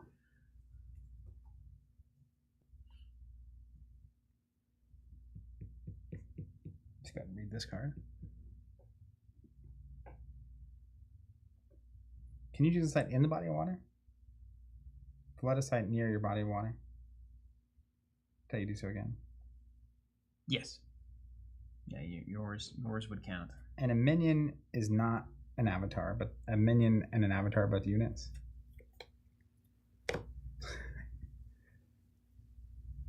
That's right.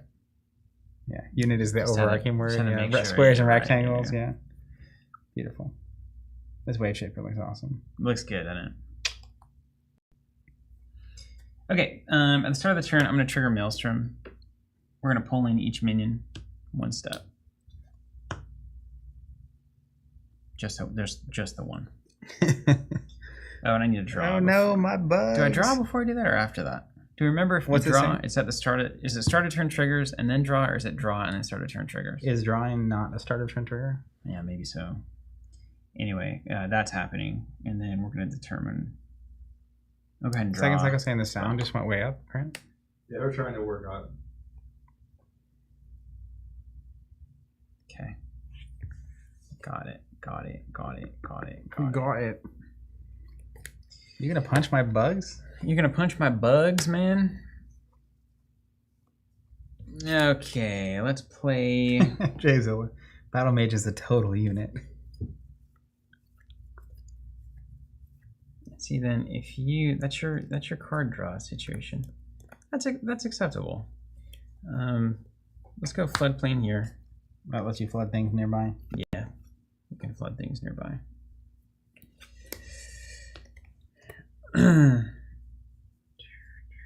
Okay, and then I'm just gonna pay 5 for whirling. So I'm gonna go step, strike here, strike 4 on your avatar, and then I'm gonna swing into your ruins for 4. Tie ball game. Look at that. Yeah. Woolie's got game. He's got the bucket. You're gonna do 6 to me, and we'll see what happens. Or you might just go the shade. I don't know if you want the card or what, but over to you. All right. It's right here. I am iron. That's pretty good. Clad. 1, 2, 3, 4 resources. Cool. Swing for 6 here. Take it. I'm gonna infiltrate your shade. Can Can control a target enemy minion until it deals damage and tap it against stealth. All right, it's yours. Over to Put a little you. die on it. Yeah. Is there a stealth token? It's not. I'm gonna put a little burn token on it. Okay, I like that. Yeah, I like that. Been kissed by flame. I've been kissed from a flame on the flame. Ooh. Beautiful. Okay, do we want to do anything? Do we want to pull anything? You want to pull that shade? We can't. He's not in a body of water. Nothing to pull. At the start of the turn. Stand up. Lee Greenwood? Is that what that is? You know what I'm talking about? What is that song? Very patriotic vibe. Proud to be in America? Yeah. Where these stand next to me. And defend her Yeah, still there it is. today. You said stand up. That's what it reminded me of. There ain't no doubt I love this land. It is almost 4th of July. That's right. Does Big Country still start every broadcast day with that song? They play it every day at noon. They play national anthem, followed by God Bless America. There it is. Yeah, because America. we're close to a good curve here. Nothing better than close. Wait, how does that Philosopher's Stone math work again? Cost 1, but it's -1 to everything you play. Well, -1 to the first of each element. Yeah, that's right. Okay. I think that's good. You got that stone math after complaining about those stones? There's no stones in them. I'm gonna flood that and keep that tapped. You got it. Where's that little flood button? Okay. My horse. Then we're gonna pay 2 for the princess. And the princess is going to go search my deck for a cost 1 or less. I see. So I've used 2 of my 1, 2, 3, 4, 5. So I have 3 mana currently. I love this land. Frank's saying he feels like you don't sing as much as you used to. It's been a trying time. Remember the El Steve Arena? Building a house, having a baby, trying to figure out how to get past 57,000 subscribers on YouTube. A lot of problems. The big 3. A lot of problems. So, John, do you know the technological reason that princess card that you popped is so vibrant and then the table is not? Yes. Okay.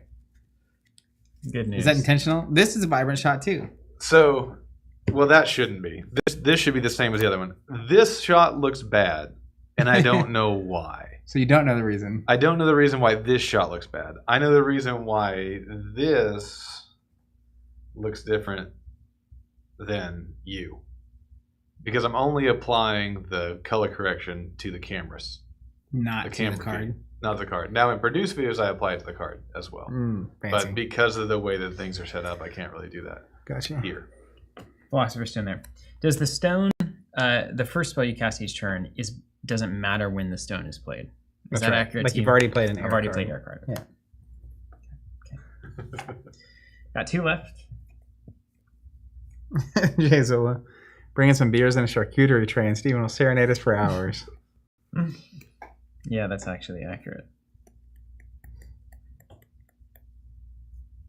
Yeah, that lens is a big mystery because everyone online says it's supposed to have like great clarity and look awesome, and in practice, it's never been the case.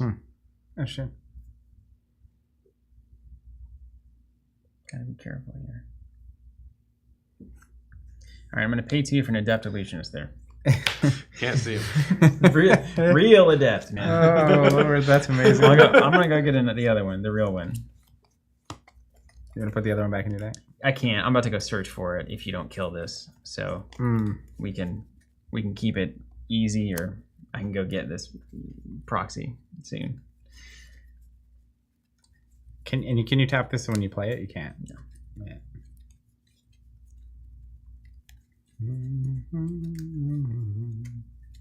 I see. Yeah. Over to you. All right. So if I attack here, you'll block with the Sun Princess. Let's draw a card here. I think if you grapple, you've got to grapple here, and then I can block here. You can just grapple into my dude for 6 and dust storm me too. So. That is what I would do if I had the option. I tell you, so first game of Sorcery Con, I played against a Battlemage, drew Crown of the Victor, played Crown of the Victor, and I was like, I think if Battlemage draws that card opening hand, it's got to be like a 50% win rate increase. It's crazy. You're literally a ×2 multiplier on your game plan. It is good. Yes. Because he killed me in 3 turns. It was Crown of the just Victor, rolled you grapple out. shot into you, and then it's I'm trying to play Sorcery over here, man. Come on, man.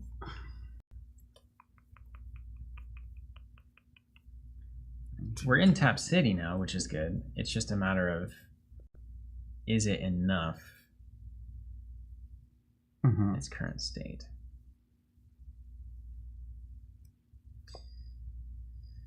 Either way, I'm of course proud to be an American. Yeah, of course. Where at least I know I'm free. For now.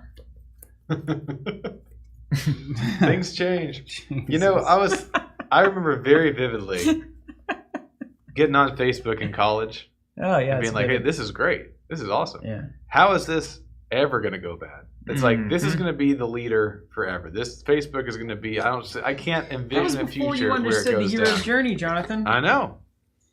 You had not yet seen the heroes becoming the tyrants quite as overtly as they are now. Yeah, and then you just see it just right in your face. And, which means that we will become the tyrants if we don't sacrifice ourselves. Unless we sacrifice ourselves. Which means we have to cancel the stream. I'm gonna swing here for 6. Yeah, princess is coming in. I'll take 1. How proud of you we are. How proud of you we are. I'm gonna play a Phase Assassin over here. Yeah, okay. Okay. And then I'll pass to you. Oh wait, he's technically ready. No, he's not. He doesn't tap because he's of tapped. Waveshaper, Gotcha. I just thought he couldn't do anything. Okay. Stand up. Draw a card.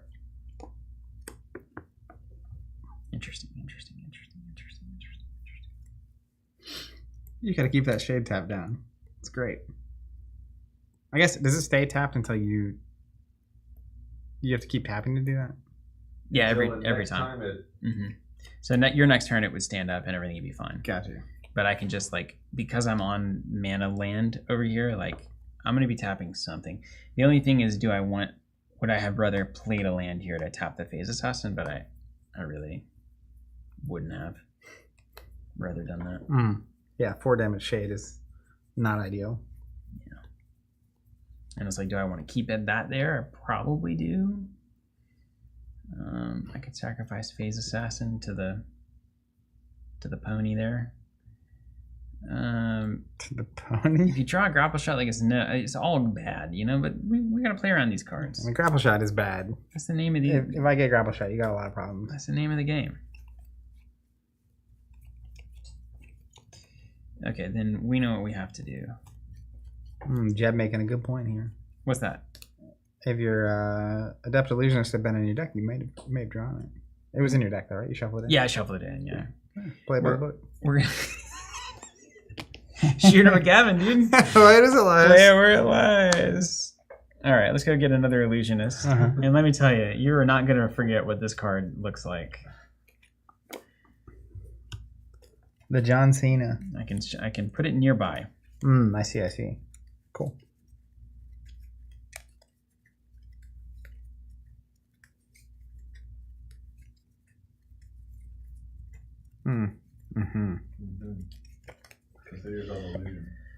Yeah, you don't even. Yeah, you're totally John Cena'd here. John Cena. I got my John Cena noted. That at least blocks the grapple shot, right? You'd have to move in, and then that. I could just move over and then grapple shot, right? Like move in here. Yeah. Hypothetically. Unless can I intercept? I can never remember. You have to be moving more than one space. Now I could also Phase Assassin up for 3 and then grapple shot over for 3. Yeah. There's a lot of good ideas. If I just want to be creative about it. Unless I put something here. And then that would be tougher for me. Yeah. Which I may end up doing. Okay, and then we've got to play our cards. So I'm gonna go ahead and tap the same spot here. Yeah. And it comes back to me if it loses stealth. If it does damage. If it does damage. Until it deals damage. Anything that loses is stealth. But if it does damage, presumably it would die because it will be struck back. Which is the beauty of it. It's the beauty of the plan, man. Okay, let's get funny with it. No. I got 5 mana. Let's go. Uh-oh. I see it. Pirate ship on that here. Distant horizon.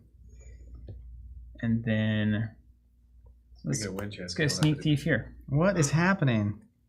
I might steal an artifact from you if you don't do anything about it. What's it say? Steal an artifact out of the hands of another target unit here and stay stealthed. You have to tap to do that? Okay. What? All yours, yeah. He's stealthed as well, so yeah. That matters to you.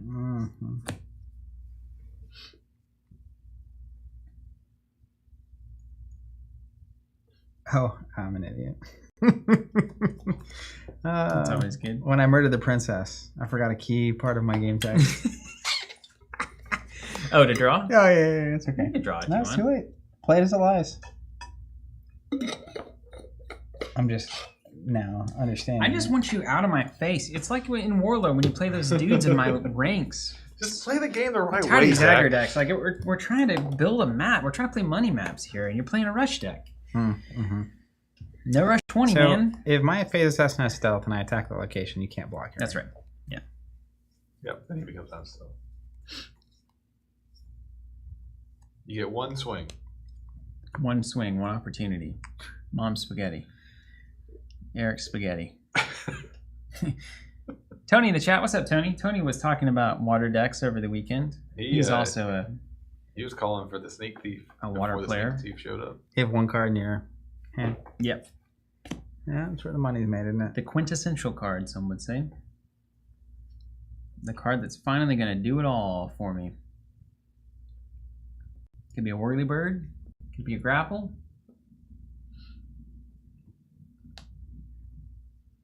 Could just be a... I like that the test card that for this game is Phantasmal Shade, and you promptly took it from me. Test achieved. Yeah. Okay. I'm going to be wild. Yeah. I'm going to move over here and attack this location. You're attacking this location here. Uh-huh.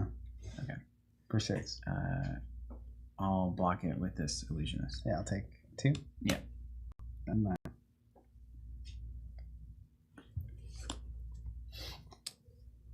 I will, and that steals from on the same site. Mm-hmm. Okay. And when I defeat that unit, I'll draw a card. Which unit? The one I just killed with my Battlemage. Yeah. Attack and kill an enemy. You attacked it, right? Yeah, I when you redirected blocked, it to yeah. I mean, you didn't choose to do it, but you ended up doing it. I think that's the Oh, idea. now this is an interesting card. That is an important card draw.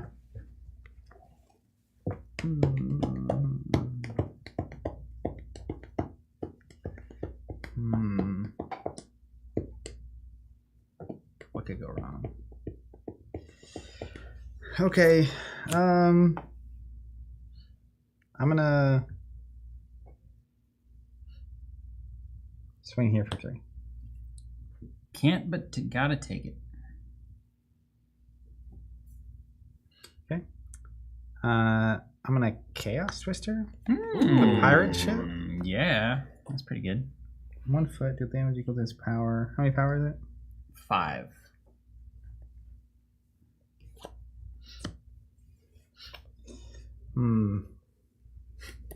It's such a fascinating card. So place it on the back of my hand, blow at least a foot, deal damage equal to each unit atop the site it lands on. So it only needs to land on the site, not the units. Yes. Yeah. So I've never had this situation. Really? Didn't you do this on stream last time? Yeah, but the thing I was thinking about is like if it lands like this, it's only on my unit, but it's only about the location. But then it's kind of fuzzy because like technically we should probably do this kind of a thing. You know what I mean? I think when they played it majority square.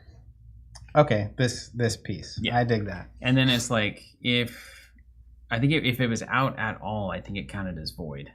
It was in the void at all. I think, but I don't. How do you want to play it? You want to do 50% or greater wherever it is? Is David still out there? He can be the judge. Yeah. So if it's halfway in any site,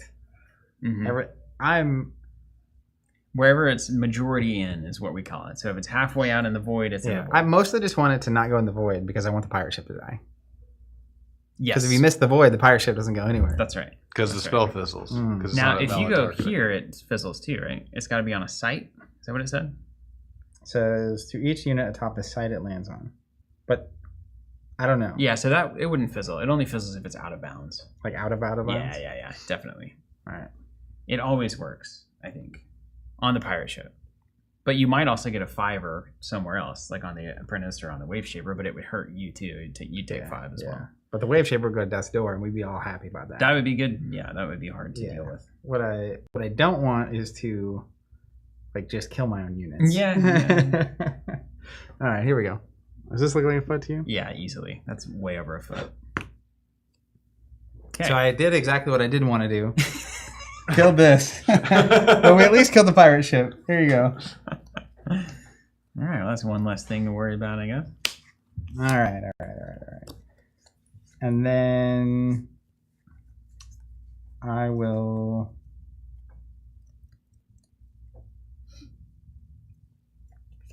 pass to you. Okay. He's gonna steal my crown. Yeah. Well, I don't even know if it's worth stealing. I might just steal the core. Put you on 3 mana. That turns off a lot of stuff that you want to do, I feel like. Start of the turn, every minion gets pulled in, so that means we've got to go here and here. Oh, that's mandatory? Yeah. Each minion. And then I will draw.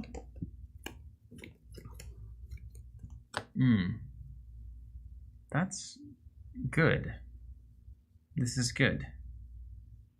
This is good. Okay. What I need right now is a screaming skull. Crack some heads on this location. Man, when we were first playing that, Bryce and I thought it worked on projectile attacks. And he had the bow or the crossbow, and I only had mortals. So he's just eating your village people. Yeah, it was awful.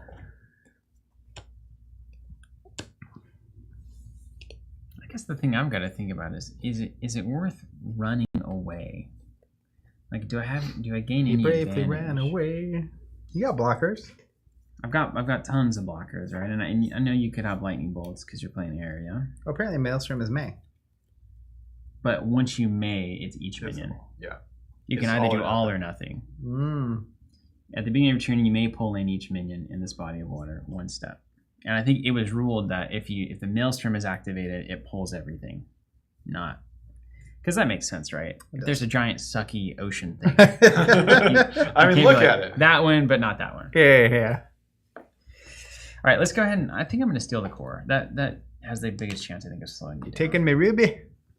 Because now you're at 3 mana, and that is significantly less scary than 4. Like Chaos Twister is a good example of that. Yeah. Now, if I murder that guy, he's still stealth.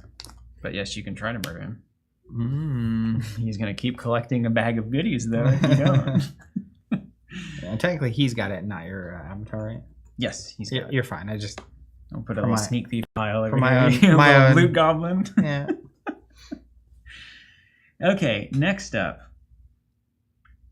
And this guy's down here, right? For now. Yes, he was down here. You're good. I'm just making sure. We'll make a stack. And then let's go ahead and tap down Phase Assassin.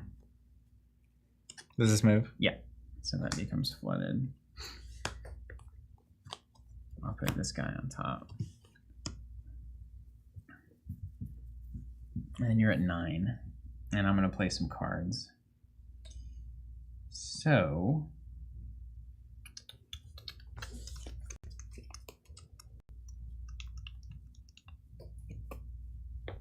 where's the next move? Is it... I'm going to play both of these cards. This I know.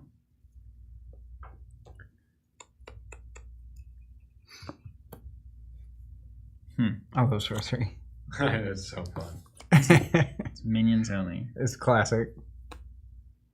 I mean, the sneak thief alone tells you all you need to know. Yeah. Don't you get it? He's a sneak thief. He takes the stuff. Okay. I'm going to play a Grim Reaper. Oh, God. Here. Can I just check him out for a second? Yeah. Yeah, I'm playing all the hits today. Tony's got something to ask us, Steven. What's that? Up on the screen. I could drop it and pick it up with the which I guess is worth doing. Yeah. 100%. So I'll drop that and then Sorcerer will pick it up or Wave Man will pick it up. I'll just leave this here for my friend. Here you go, boss. Yeah, that's right. Bye. You're at 5. Do I take an Illusionist here? I think I do. Alright, let's take an Illusionist. Your old friend's back. Oh, I can go discard pile too? Yeah. Yeah, dog. He's good forever. Woo! That guy got to die. We're watering now. And then I'll play a giant shark under here. Oh, God. Can I see that thing? Yeah. Luckily, David served back up the chat as soon as the giant shark did, so we'll be good. He said, now's my chance. Now is time. See, this is where those Grandmaster Wizards would be really strong. But, like, this is unusual. We can all agree, I think. So if anything moves or enters this body of water, the shark sharks him. Okay. Mine? What could go wrong? Fundamentally alters the way you play the game.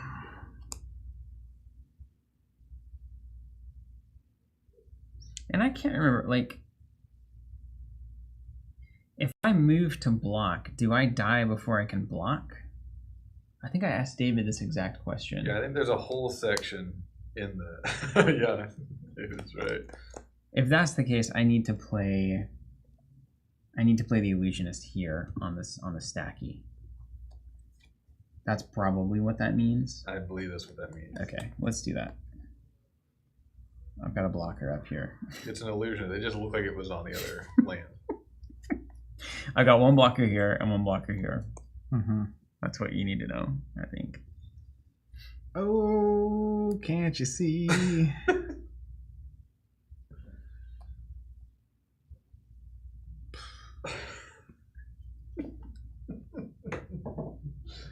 I know your pain, Zach. This is how it was like to play against Steven. The shark often is more of a problem for everybody than just you. Yeah, because you also can't move. We've slowed the game down a little bit, for sure. Luckily, everyone's in the same neighborhood, so it's not that big of a deal. Yeah, totally. So if I attack there, you're going to block with Yo Jumbo. I need a Whirling Blades. If I have a Whirling Blades, you're cooked. It all depends on what's on top of this card, and every one of these Dragon Shields is marked. Every one of them. Look at these. They're all marked in like almost the same way, but they're all different. It looks if you like were good, Braille you knew or something. exactly what they are. All right, let me think about what can save me. I guess I'm at 6 right now, so if your shark comes, I'll beat him up. Yeah, 6 attack. And if you don't do that now, I'm about to steal your crown. I see that.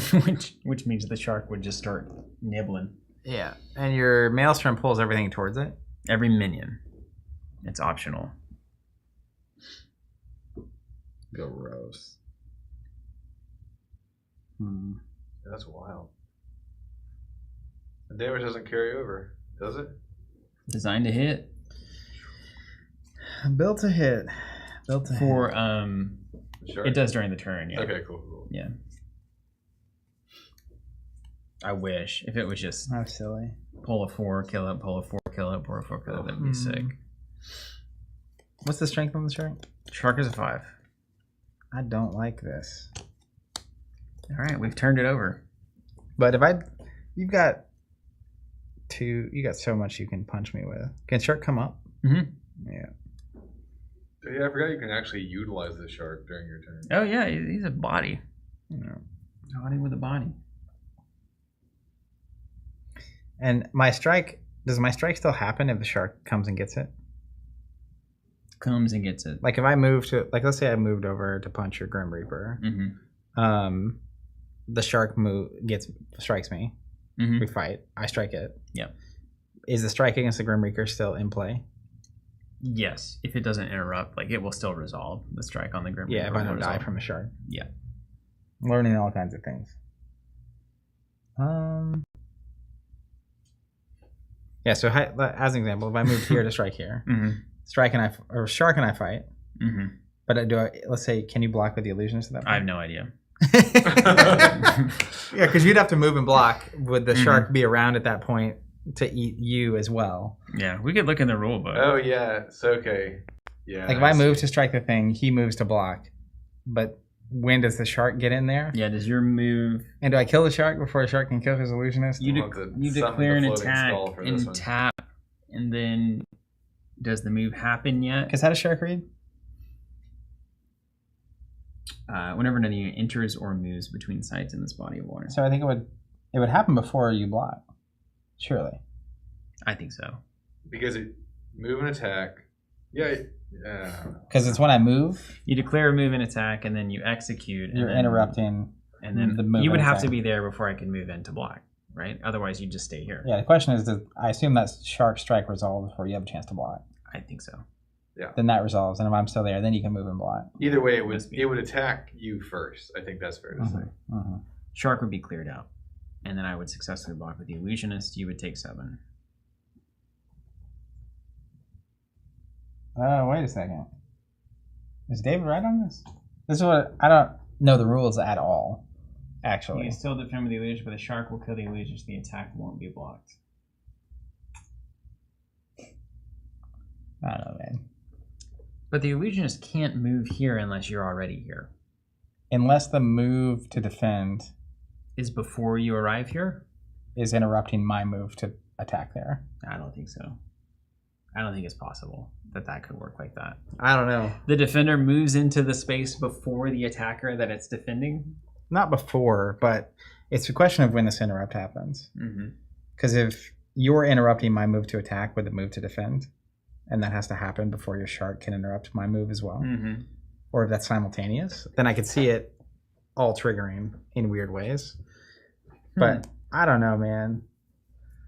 See, in my head, you move and attack, and then I can optionally defend to redirect that attack. And you've interrupted my move to attack with the shark, which then dies. Then you move in to block. That's what I would expect. Everybody at the table agrees. That's how we play. Oh yeah. Definitely kill a shark. Dave's with us. Oh, gotcha. They thought I wouldn't kill the shark. Yeah. So then, yeah. So you move and attack. You move in. Shark interrupts the movement. Battle occurs, and then optionally defend. Mm-hmm. If you want. For kicks. Yeah. Wild. Or if you didn't kill the shark, it could also just defend after it attacks. That's crazy. Maybe I should have taken the crown. I don't know. All right. Here we go. I'm going to move Battlemage here to attack. All right. Take your 5. So I take 5 and I draw a card. And then I will defend. And then I'll take 2 and draw a card. There's not a once per turn? Ugh. No, because if you have the Screaming Skull, you just... You take 7 and then, yeah. Cool. We did it. You like it. We like the stonk. Mikey likes it. Oh... Now what to play? Play that. And we're still fine.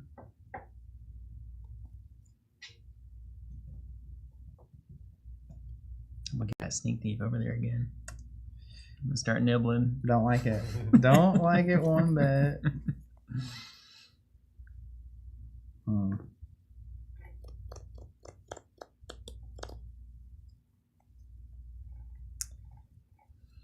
How much is you being on 3 mana screwing you up?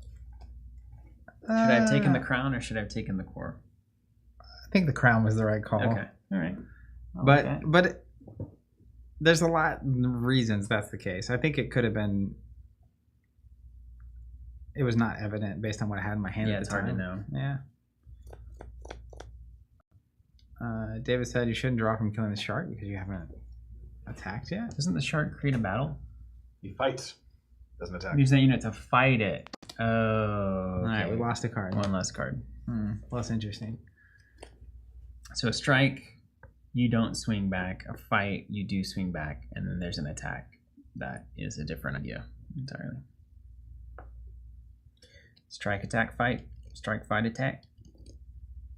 So you can trade the Reaper for my guy. It's fine.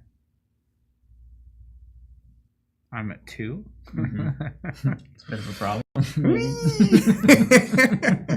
All right, we're gonna play an Amethyst Core. Oh, thank goodness. Then I'm gonna blink my Battlemage here. Draw a card. Seen that before? Not entirely helpful. Then I will pass to you. Yeah. Start of the turn, everything's gonna stand up. Next to you. Oh, Top Deck City. We built Top Deck City. I've had that "Where's Your Crown, King Nothing" Metallica song since Sneak Thief came out. He could have stolen my crown. That shark wouldn't be dead. It's a whole new world. Thanks, David.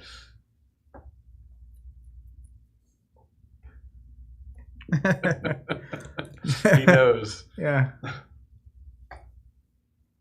Okay, there are clever things to do here.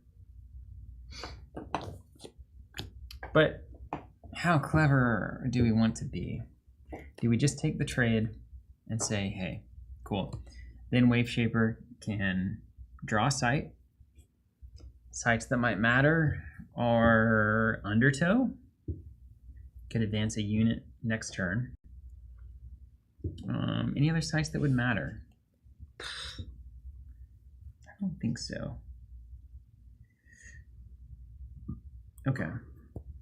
So I think we'll just keep that going. We'll move the Reaper over. And then the crown really, yeah, okay. We got it. I need a Whirling Blades. Okay. Green Reaper's gonna move. We're gonna tap this down. Yeah. We're going to Whirling Blades. Here. I need that card. Oh, there we go. That's the door, baby. No. And then now, can I steal an item? Yeah. It says stay stealthed, but I'm not stealthed about whirling blades, right? Is that accurate? Strike each enemy along their path would break stealth. Anytime you do damage, you break stealth. So can you only steal if you're stealthed, or if you're stealthed, you stay stealthed? I mean, it would make sense that he needs to be stealth to steal it. I don't know. It would. So in that case, I might actually throw illusionist instead. And then Because I can go. I'll leave him stealthed. I'm actually going to leave him here as a blocker because I'm scared. So illusionist comes here and does 2 with whirling. Oh. You can steal an item. Then flip, drop, and reverse it. we are away. We will go ahead and take the core. Stop it. I'm just harvesting. What up, Jonal? Illusionist will drop illusionist here. And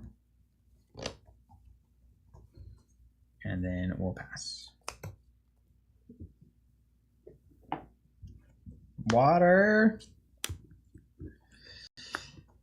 Okay. Who's got my amethyst core? Is it the thief? The thief, yes.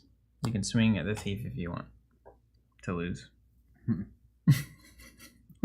This guy.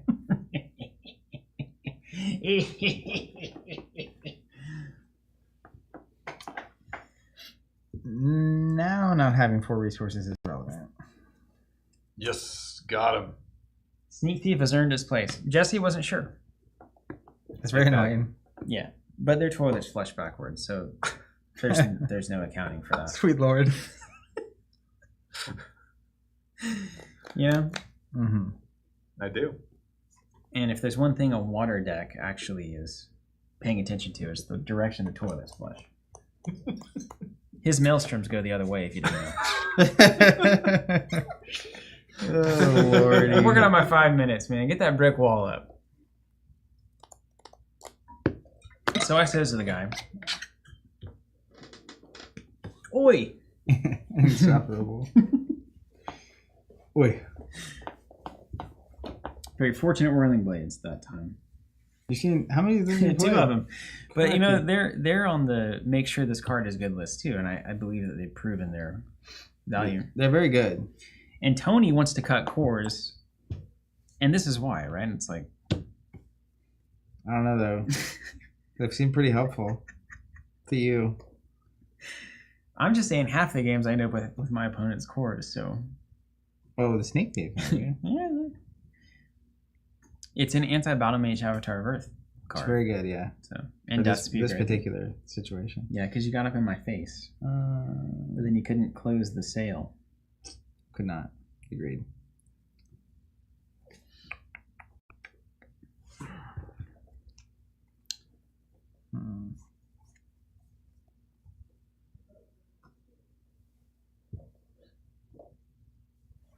Do you know that you don't have an out and you just keep looking at the same I have an cards? out. I have an out. I just don't want to do it.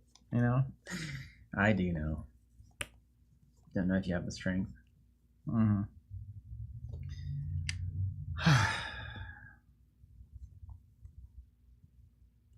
Okay. Where's your crown, king? Oh, there it is. Shoot the homer. For math card. He's shooting the homer, everybody. Alright. Let's tap here. Gotta play here. One of the key problems with this deck also is that, it's the bad tower, is that it doesn't have closing potential really. My deck? Mine. Oh, yeah. Aside from like the occasional grapple shot. So it seems to be alright.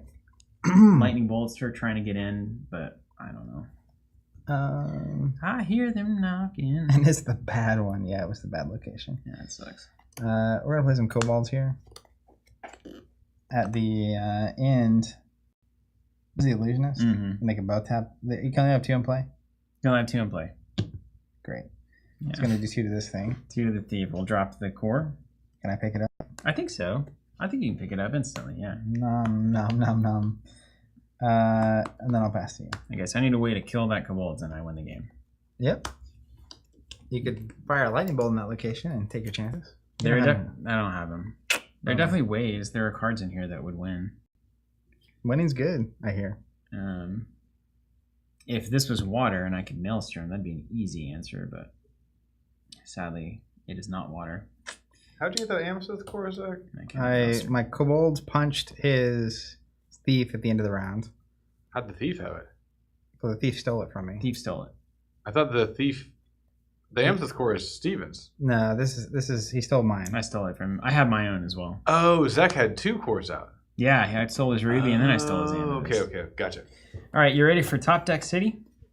We built this city.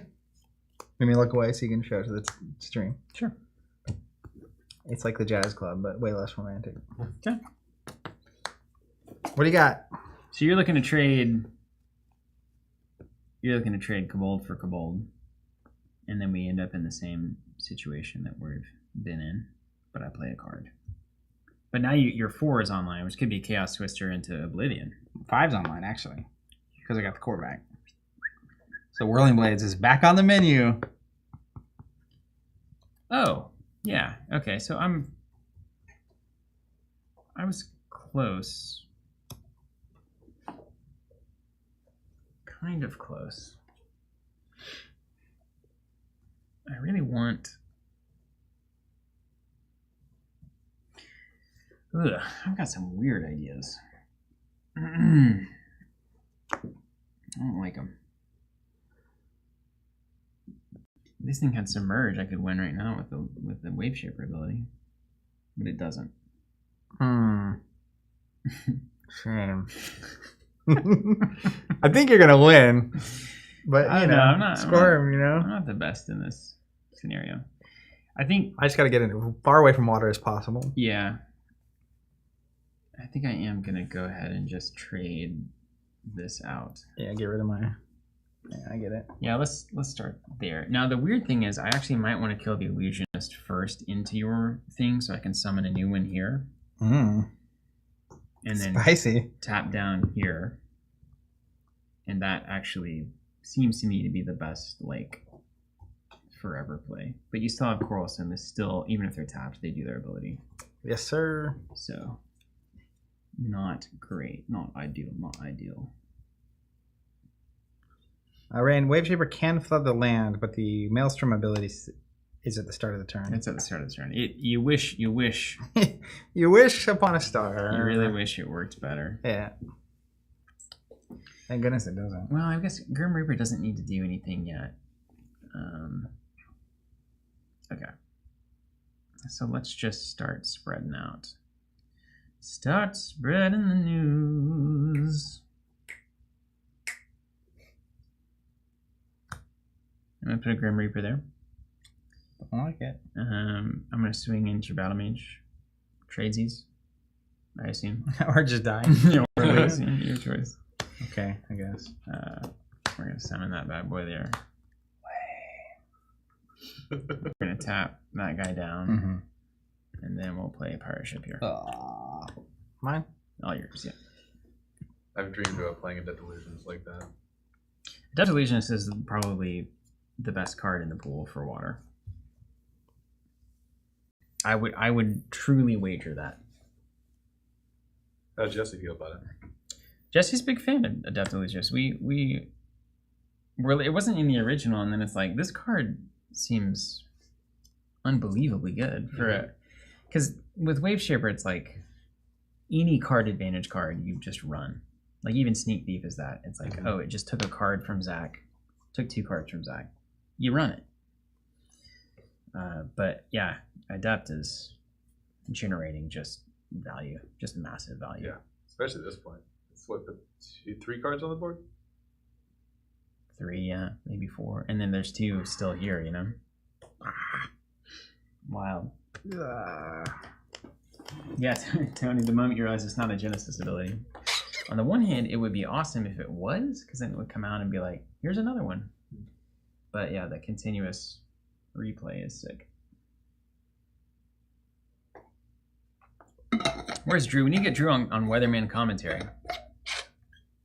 Get on that final table at Sorcery. He'll be there. Zach's got his Battlemage over here.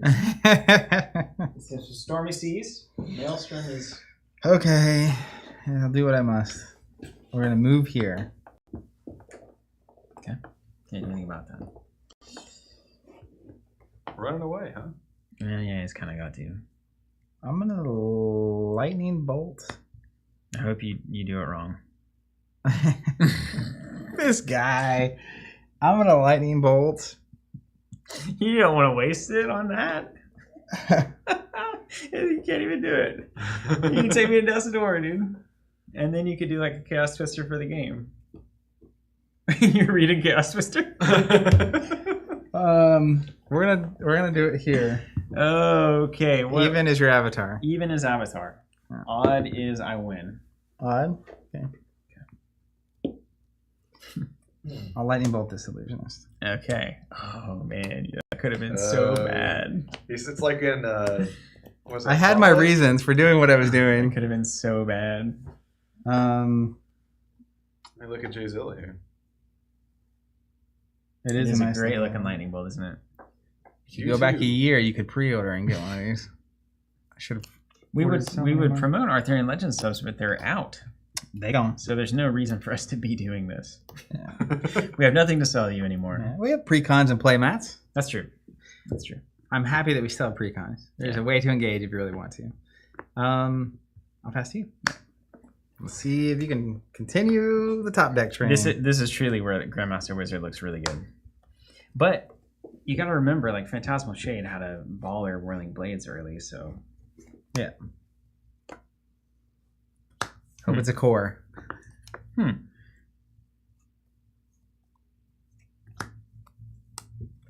Well, that's interesting.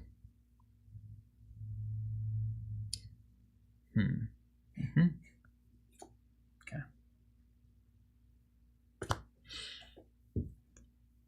Yep.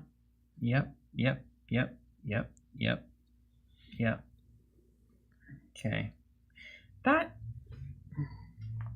It might actually matter. My kingdom for a grapple shot or a whirling blades. Oh Lord. Okay. You can play auras at any intersection, right? This doesn't have to be all four. Oh God. Yes. Okay, I'm gonna do it here. Atlantean Fate. It's going to submerge both of those artifacts.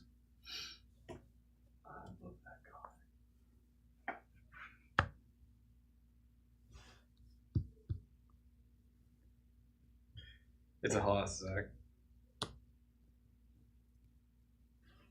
And this is water now, so that's good. And then we'll do Grim Reaper there, and then... Keep me tapped down on the west side. On Easy Street, that's right. Yeah. Mine? Yeah. My naked Battlemage. So this is non-ordinary, that's ordinary. So this doesn't provide air or fire currently. It provides nothing. Water. Lose all other abilities. No, that's not true. Their water sites only provide, so water threshold.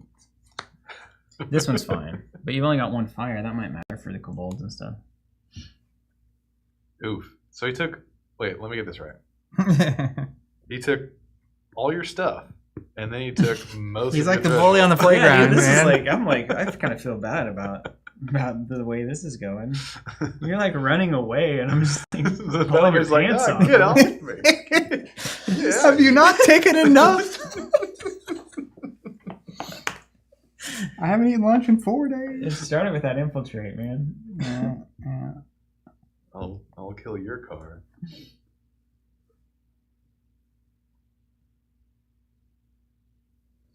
Ooh, David said it shouldn't have submerged artifacts. Why not? Because the tower isn't flooded because it's ordinary. Oh, that changes that entire game plan then. Bummer. We probably just won't do anything with it. Just save it. I'll just wait, because I assume you're going to move back one, and then I'll have to play it then. I don't know what you're talking about. So That changes absolutely everything.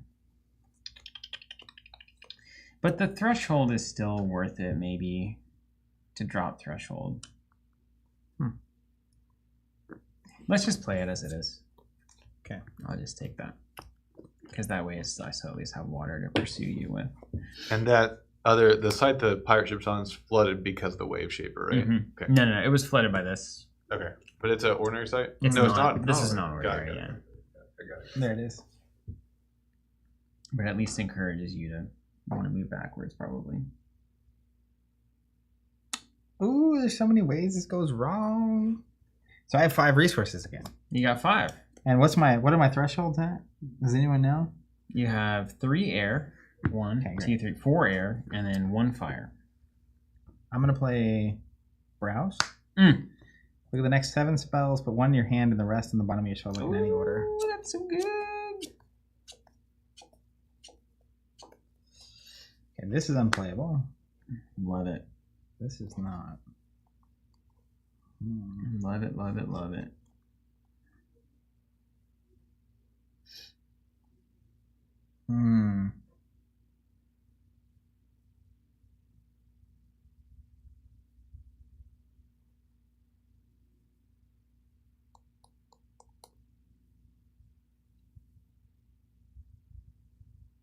Don't wanna be just like you. Maybe I should put Browse in. Browse is good. I guess I don't usually have all this stuff. I'm wondering if Grandmaster Wizard would have been in any of these slots. Currently the answer is no.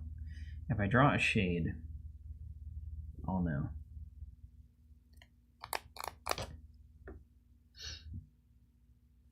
Maybe just putting the apprentices in there would be okay. Just cycle. You know, maybe that's the right answer. Stall and cycle. So this doesn't affect this? Only non-ordinary But your sites. Waveshaper could flood here. Yes. And then your boat can start That's coming right. to town. That's right.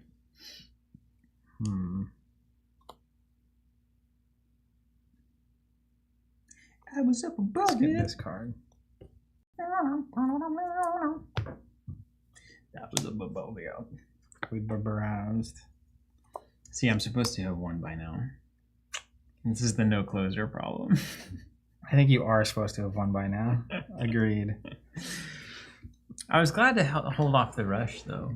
Yeah, you did good. Maybe just some tweaks. All right, I'm gonna go here. It feels like it's lasting too long now, though.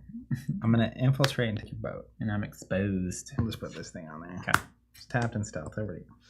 Okay, let's top deck city. See, there's the shade. I want the Grandmaster Wizard right here.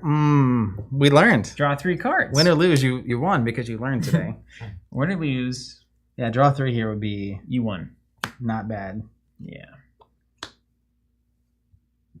But hey, the shade does things. I mean, it's a body.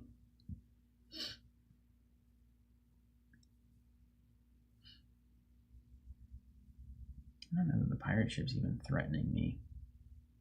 Your problem is, well, it's threatening the land, I suppose. There it is. The death's door. The land.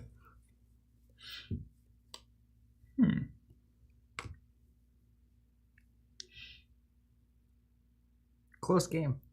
Close game. I thought you guys might get 2 in. Yeah, me too. And then the water party showed up like a Miserable. wet blanket. Miserable. Just covering up all our fun. Oh, I don't want to go to death's door, though. I don't. Yeah, that's how things go wrong, isn't it? He does not want to go to death's door.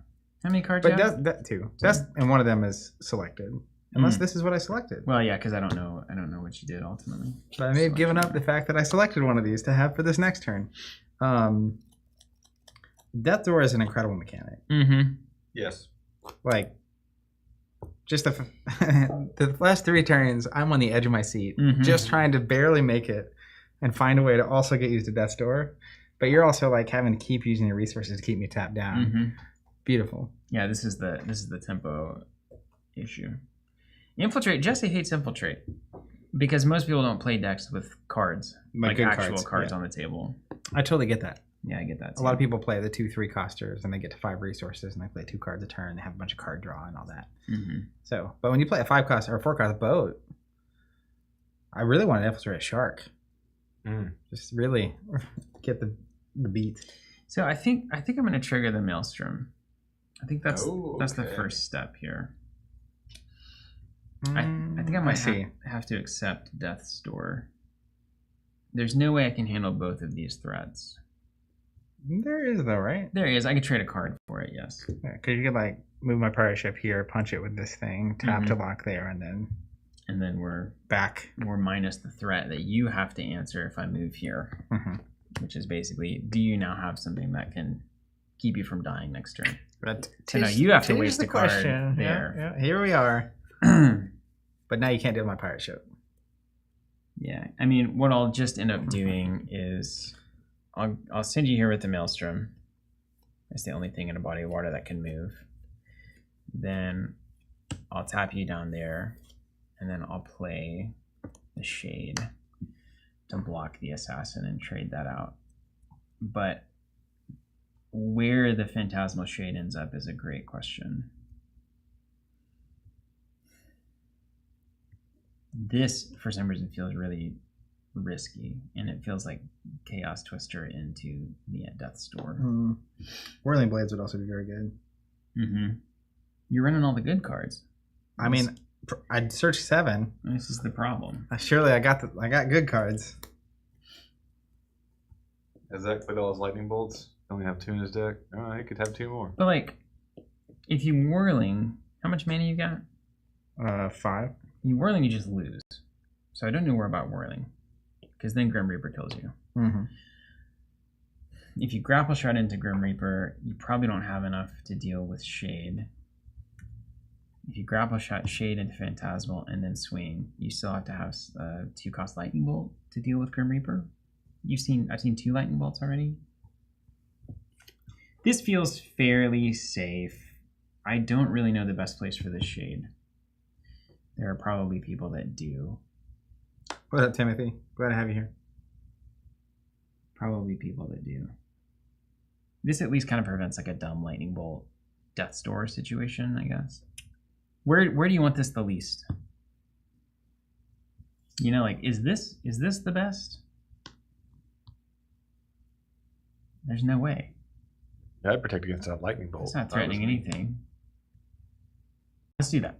Let's just stick with our guns. I like that because it can block the lightning bolt and you can also block my pirate ship. Well, this is stand down. This is tapped from my Waveshaper.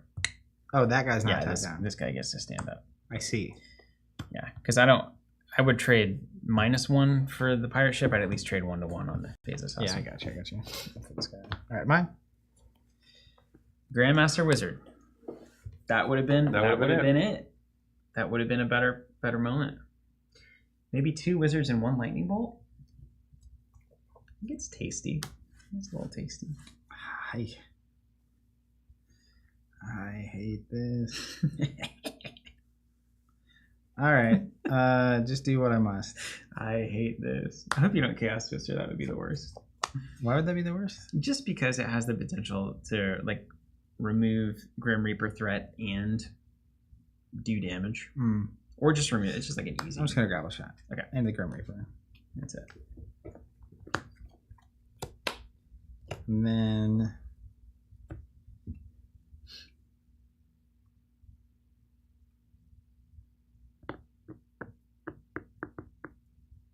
Guess we'll trade. I'll swing here. Yeah.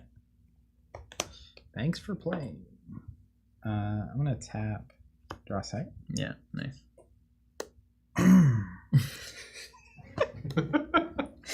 Oh yeah.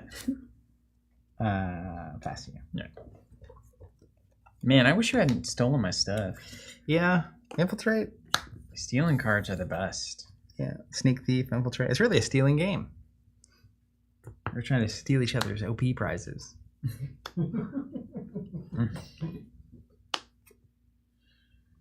Okay.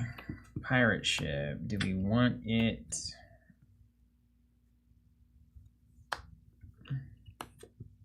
That was one of the coolest things Arena Rex ever did. Is they had treasure chest on the actual battle place.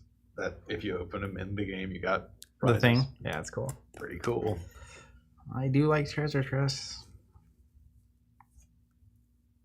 You put some in your deck. Not that much.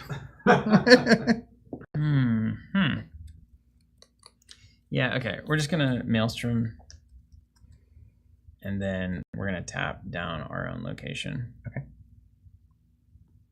And then we're going to pass. Ooh, opportunity strikes. Mom spaghetti, dude. Mom spaghetti indeed. I got mom spaghettied.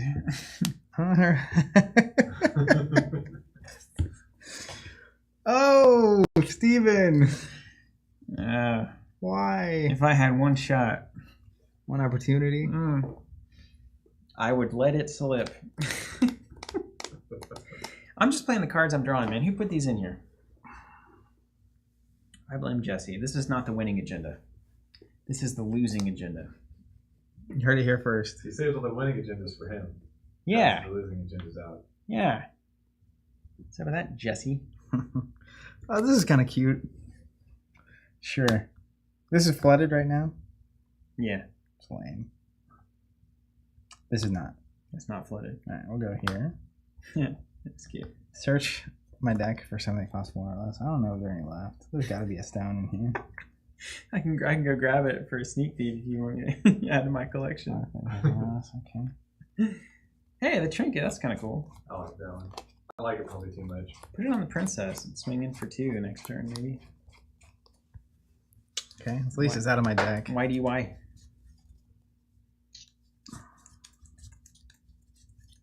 I like that pirate ship has stealth. Man, I would love it if you hadn't taken 2 of my things this game. I'd like it if you hadn't taken all my goods of this game. If I had buried all of your stuff with that fade, that would have felt really good. And he hasn't done anything. Yeah, I didn't play a side or anything. Did he? Not yet.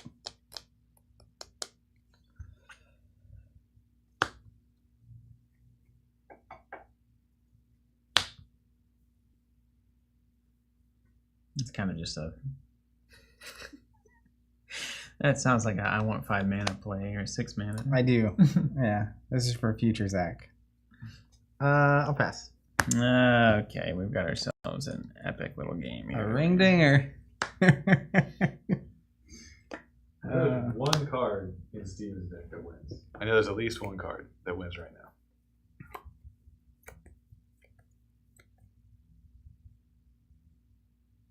Mom spaghetti.